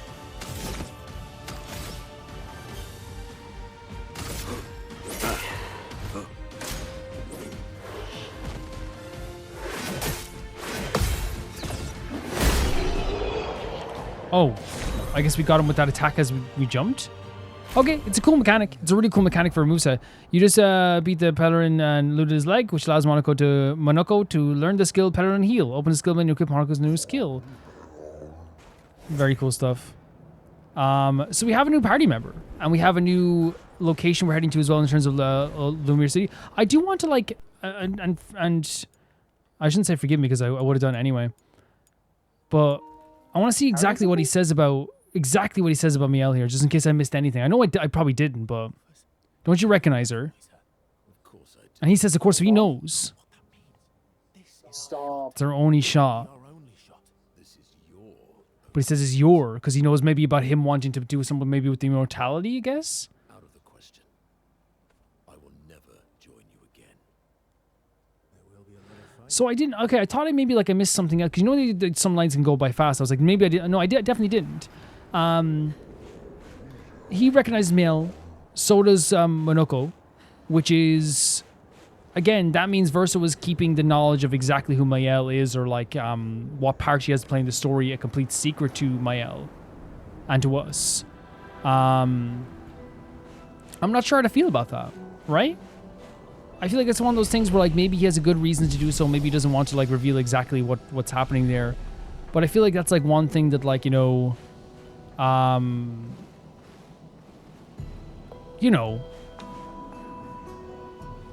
it's keeping something from Miel. I'm not saying he has any debt to us, right? I'm not saying he has to like, you know, give us all the information and all this stuff too. But like no matter what, like it is keeping something from us, you know? So that's what we have to like, you know, are gonna have to come to terms with maybe over time as we're doing this as well. But that doesn't change the fact that I still think it's like, you know, a really good way they're doling out the story with Miel is that like constantly there's like these little tiny moments of like, do you know who she is? Look at her. She's the one. What was it said before? Like it's her fault or something. She's the reason, but she doesn't even know it yet. It's really interesting how they're building up the story of Miel here. But yeah, let's talk about some of the stuff that happened in this episode. So like I actually think that there was like really more story heavy moments than usual. Not because like I feel like it was like, you know,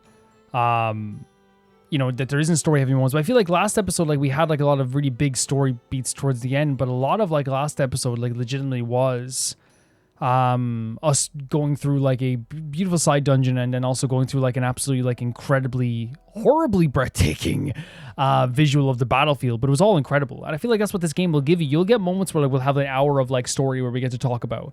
And then we'll also have moments where there's like, you know, an hour of exploration, a bit of story here, a new character and all this stuff too. And what we got here was like a lot of that as well. In terms of like the opening sequence that we had here with the burial, quote unquote, of Gustav, I just think it was an incredible moment. And I think like, you know, there's no analyzing. There is analyzing, of course, because you saw like, you know, stuff like, you know, Verso looking at the numbers on the thing and not being able to handle being around there because he's buried so many people as well. As we said, Ciel looking to the sky, you know, Miel on the ground, and now we know that Lune looking forward that's her motivation. Like the power and the horrible stuff that's happened, all the stuff that motivates her, losing people, they're with her all the time. So that looking forward at that scene of the tree even has more contextualized symbolism to it as well, which that as well. Ciel looking up as she does to the stars, her hopefulness. Miel on the ground with Gustav at her worst and lowest point. She can only get higher from here, you know, hopefully. Jesus, I can't believe I said that. You never know what could happen. And then, of course, like Lune looking forward. I think it's intentional. I think it's totally intentional. But it was just an unbelievably beautiful scene. It had gorgeous music, really powerful tone to it. And I think I just wasn't, I should have expected, but I never do expect it. I wasn't expecting to cry so early, but like I was already in bits when we were watching it as well. An unbelievably powerful moment. And I think that like one of the things about like Clair Obscur so far is that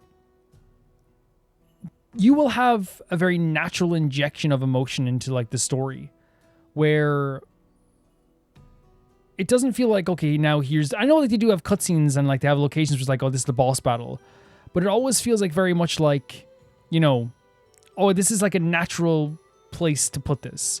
I feel like the pacing's always really good with that. And it's the same thing with like that moment there with the burial. We had gone through all these amazing battles and these really heart-wrenching moments, and ended up in like this location that is absolutely perfect. Like, it's beautiful. The light shining down in this one spot. The painters can't even be seen from that spot.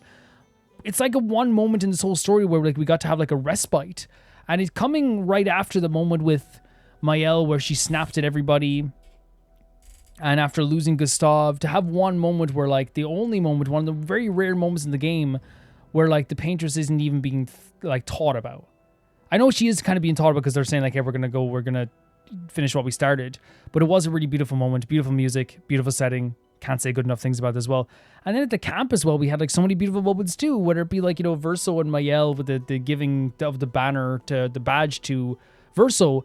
And again, I do think that is like kind of like his acceptance. I think it's Maëlle being an absolute sweetheart, you know, realizing like she's not, and I love that she wouldn't give up Gustav's, because I think that one of the risks that you can run in a game, you know, because Verso's already using Gustav's weapons, right?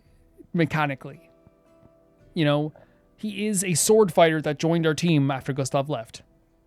So there would be a risk of replacing him. And you don't want to do that. You don't want to do it at all. Like I said in the other RPG I played where one of the characters died and they like had another character join the group, you don't want that to be the new Gustav. You want that to be a character of its own that can't replace the memory of Gustav. And that's like legitimately what it feels like now, especially like when Maëlle said, you can have mine. You can't have Gustav's, but you can have mine. Because again, giving up Gustav's stuff wouldn't have made any sense. But it was a sweet moment. It was like a really like kind of confirmation of like, hey, like, you know, you're part of this too. And I think that like also what you get from that also is like a quality that I think, and again, it's not replacing Gustav, but a quality that he has that I think is really, really nice. That is, he can make Maëlle laugh as well in those moments. And I think it's a lot to do with like, you know, his very serious tone and like, you know, them wallowing together. But she did get to have a laugh with him, and she did get to have a chuckle with him, which was very, very sweet as well. But yeah, I thought that was a really powerful moment, Maëlle giving him that badge, that banner. The scene between Ciel and Lune, eye-opening. And then the scene between Lune and Maëlle was really eye-opening for me too.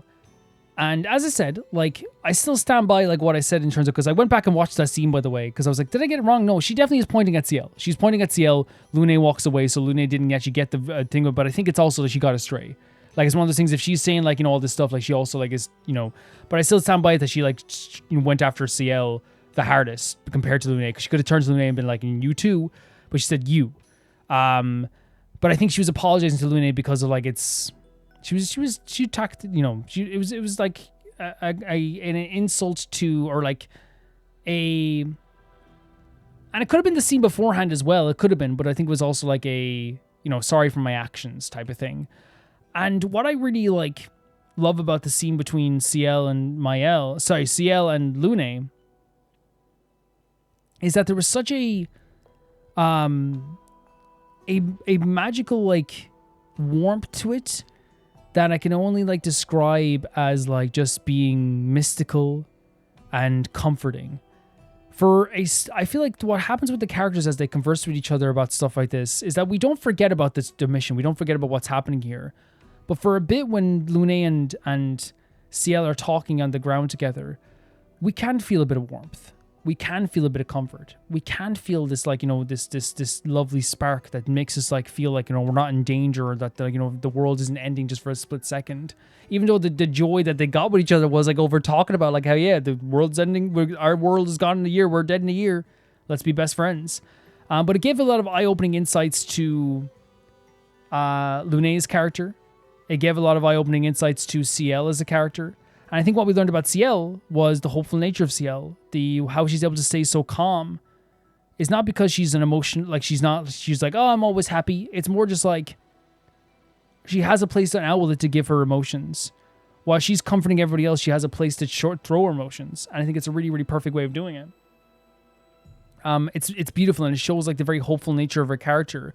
Whereas then, like at the same time, in complete contrast, Lune is on the other side of the rock, looking at this old recorded log, and her thing that she's doing now is, preparing for the next expedition. It shows like a complete comparison of like one is doing something very emotional and the other one, Lune, is doing something very practical. And it's not like anyone is better than the other one. I'm not saying that whatsoever. But I think that the reason why it's so powerful is it shows that contrast, but then shows how like they can be united as well, and how they were united. On the day that they both lost people in the Gamage, when the petals were going everywhere, they found a secret place at the same time where they could both hang out together and bonded with each other over that night as well. That moment when they came together and had one thing in common, which was like a respite, somewhere they could like hide away together, was also the last, no, I don't think it's the last time, but it was one of the last times that as kids, they probably hung out with each other, because Lune says she blocked her way off from the rest of everyone else. And that's why I think it is a very uniting moment, because it's almost like, to me, a reclamation of like maybe the lost years in some ways. Looking up the stars is something that was given to Sael by her father. And I think that's why it's so powerful for Lune as well, where it's like, again, it's almost like in that moment, the two of them get to be like those kids again, where like they have this respite with each other in the same place and they're looking up at the stars together. And even Lune gets to kind of like let her hair down a little bit and kind of like, not think about this stuff too much, even though they are still thinking about it.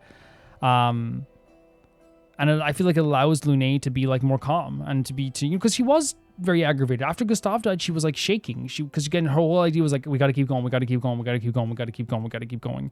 Not because she's cold, not because she's a bad person, not because she's emotionless, but because, as we learned later, part of that is a coping thing, and part of it is like, a fuel for her. But if she's looking up to the stars, and she talks about how she cut herself off from everybody because she wanted to like, prepare for this expedition. The reason why I think it's so amazing to me is it's unfair. No, and it's a part of the culture. Like, a lot of these kids barely have a childhood before they're already setting up for the expeditions. They're thinking about the expeditions. They're thinking about what's going to be happening in the future, the Gamage and all this stuff as well. And we saw that even with the kids thinking about like, Gustav's the expedition. And it's a really like powerful notion that Lune says here, which is not only the locking herself away, which, shows that like, a lot of kids had so much weight on the shoulder, but then also the fact that like when the paintress woke up, she said she realized her parents had gone, but she had held on to hope, that kind of fantasy, that mysticism, that hopefulness that she kind of lost. She locked herself away. She taught her very practical ways to be able to move forward the expedition. Whereas Ciel maybe kind of kept some of that wonder because she had to kept the idea of her dad alive by looking at the stars. And I feel like, again, there is that contrast there, but it's also like very uniting between the two of them, where I feel like this is also a beautiful moment for the two of them to like bond, right? But yeah, like it's so harrowing and horrible that Lune associates the painters waking up with their parents' death. And that's probably the same for a lot of people. Once that paintress wakes up, it's like, oh yeah, they failed. And my parents died. And again, it's a perfect story. Lune, who is very pragmatic, very forward-thinking, very practical. What happened? She used to be just like anybody else. She used to be a kid who was full of wonder and hope and mysticism and a belief that things were going to be okay. And I think as she got older, clearly, she became more practical. She became more like, straightforward thinking, even though she still has a lot of emotions to her. And again, I want to make that perfectly clear. I'm talking about Lune. She's my favorite character in this game. She's not cold. She's not someone who is like, she can be a bit cold, but like not cold in a way that we think. She's very emotional sometimes too, and she's very like supportive. Like, she saved Gustav's life. She supported Maëlle when she needed it as well. But the thing is, like, obviously, like, she's bottling up a lot of emotions and using a lot of emotions as fuel. So she's not emotionless. I just always want to make it clear that, like, her character is, a forward thinker, is a practical thinker. And I feel like maybe for years she didn't let herself kind of be a kid. I think it's probably like, because it sounds like right away when her parents died, she was like right into like, figuring out how to do this. And it's horrible. It's absolutely horrible that you have a childhood like this. But then she has the conversation with Maëlle, and I think this is like one of the most important things ever, because I think it proves me, as I said, proves me wrong in some ways in terms of my assumptions, but also like I think also meets me halfway with some of my assumptions too. Like, I stand by, like, obviously still like the idea that like the expedition is something that is like that keeps her going. If the expedition keeps going, she can keep going. If the fact that if she can complete this for people to come after her, that means she can actually succeed, and like she actually has succeeded. All of this is not for nothing. But one thing I didn't realize, I thought that she was avoiding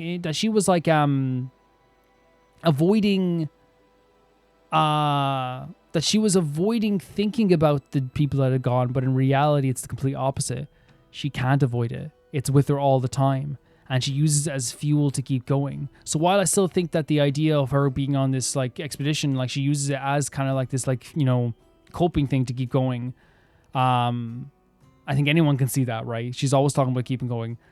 I was definitely wrong to think that like she was trying to avoid thinking about the people that had gone, or, you know, trying to like keep her mind off Gustav. She can't stop thinking about Gustav because he's always there with her. Spiritually, all those people that have gone are always with her.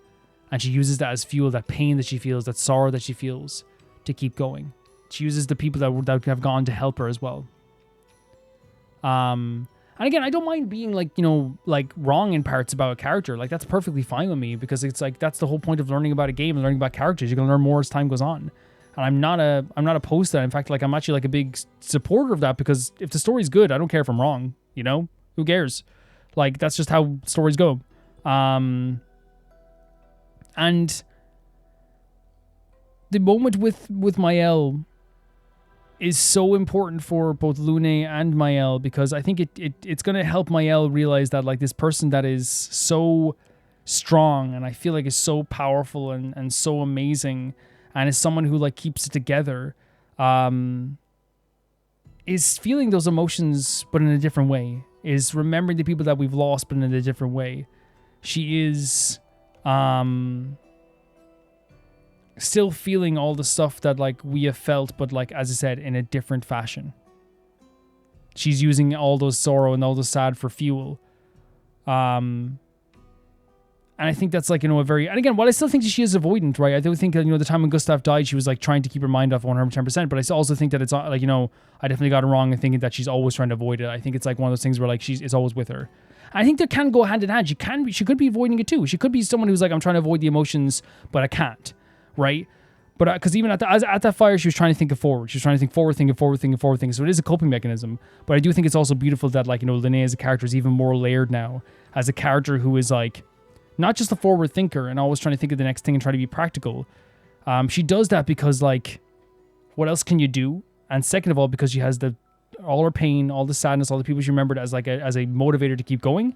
And saying to Mael, like, I don't know what I'm doing half the time as well, is so important for Mael. Because Mael realized, now as I said, this perfect person doesn't always know what to do. This person who seems like they're always everything together doesn't have everything together. And while she can still look to Lune says like, hey, like I'm just one foot in front of the other, stepping forward, keep going. And that is Lune's mentality. But what an eye opener of a character for me as well, because now we know that like while Lune plans stuff out, she's not always fully aware of like where the journey is going to take her. While Lune is someone who uses the expedition, I feel like, as a coping thing for everything that's happened as well, as a way to like make sure that nothing has gone to waste, and like her life isn't waste, and her parents weren't to waste, and all this stuff as well, because she believes that she should. Because again, if her parents sacrificed themselves for her, which is a heavy weight already on her mind, she wants to do the same for other people too, to make it easier for them also. While I believe all of that, it's also very clear that she has like a lot of those people still with her and all those emotions still with her. And she's not always like, just, you know, I know exactly what to do, which again, like we could tell as well, like, you know, she's not always like, you know, I know exactly what to do. She's planning stuff in her head, but that doesn't mean everything's going to work out. But I still think it's like really great writing what they've done with Lune, and they've opened up a character who I thought was amazing into like a whole different field as well. Really great writing and stuff. And then we have the stuff with, at the end with Verso and Monoco. First of all, the Monoco is so hilarious. So funny. I love the way he bonked his head when he's trying to be cool for the ladies. I love that the girls think he's hilarious. Right? They laugh at him just because he's so silly. He's trying to be suave, but he's really silly as well. It was a fun battle. But the biggest thing about this is obviously like, yeah, we have a new character here who's like kind of, you know, very unique and has like a different quality to him, and, you know, quite funny, and the girls get a good kick out of him as well. There's also, which by the way, I don't think there's a funnier feeling, I'd say, for like a girl, who, like, you know, a guy comes up and tries to hit on them. And not that he was doing this, but, you know, being like, hey, ladies. You know, that a guy goes up and is like, hey, ladies. And then they, like, fall. I imagine that feels hilarious. Or endearing or cute. Again, I'm not a girl, so I'm not going to speak to you guys. But I just imagine that, like, you know, like, that's probably you know, it's someone who walks up and tries to be cool and you know it's, like, fake. So, ladies. Elbow falls off the table. You know. Laughing at people's misfortune, but, like, you know. You start with the hey ladies, that's going to happen. Hey ladies, bonk on the head. You're setting yourself up for disaster. But yeah, the stuff in Mael, we're not sure exactly what it is yet fully, but she does have a bigger part to play in this. It's much darker than we think. There's something at play here. There's a bigger, deeper story at play here. Something is happening with Mael's story. For sure. That we're not totally 100% aware of. But once again, someone else knows her. Once again, someone was talking about her. Once again. And once again, and they talk about it in a very vague way, but as a way that seems like... This time they talk about it like... Verso talks about her as an opportunity. But...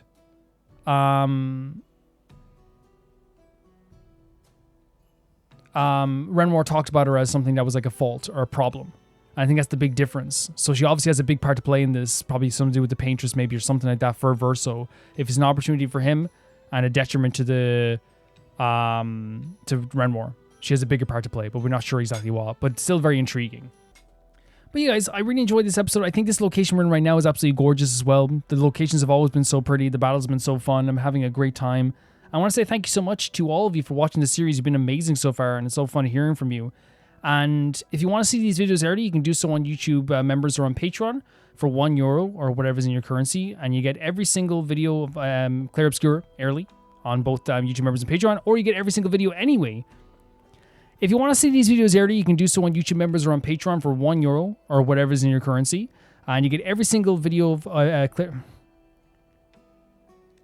If you want to see these videos early, you can do so on YouTube members or on Patreon for €1 or whatever is in your currency. And you get every single Clair Obscur video early and every video early on the channel as well on YouTube members and Patreon for €1. And if you want to see your name go by in the text credits, you can see your name in the text credits for €10. And that is the Chunky Baby Gangsta tier. And you get your name in every single video that I do on the channel, not just Clair Obscur.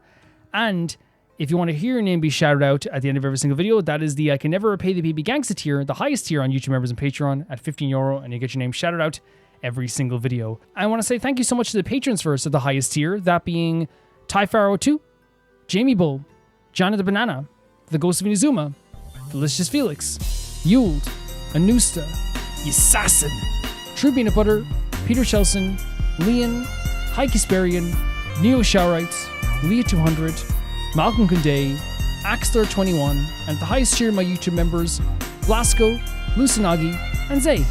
I'll see you guys very, very soon. Bye-bye.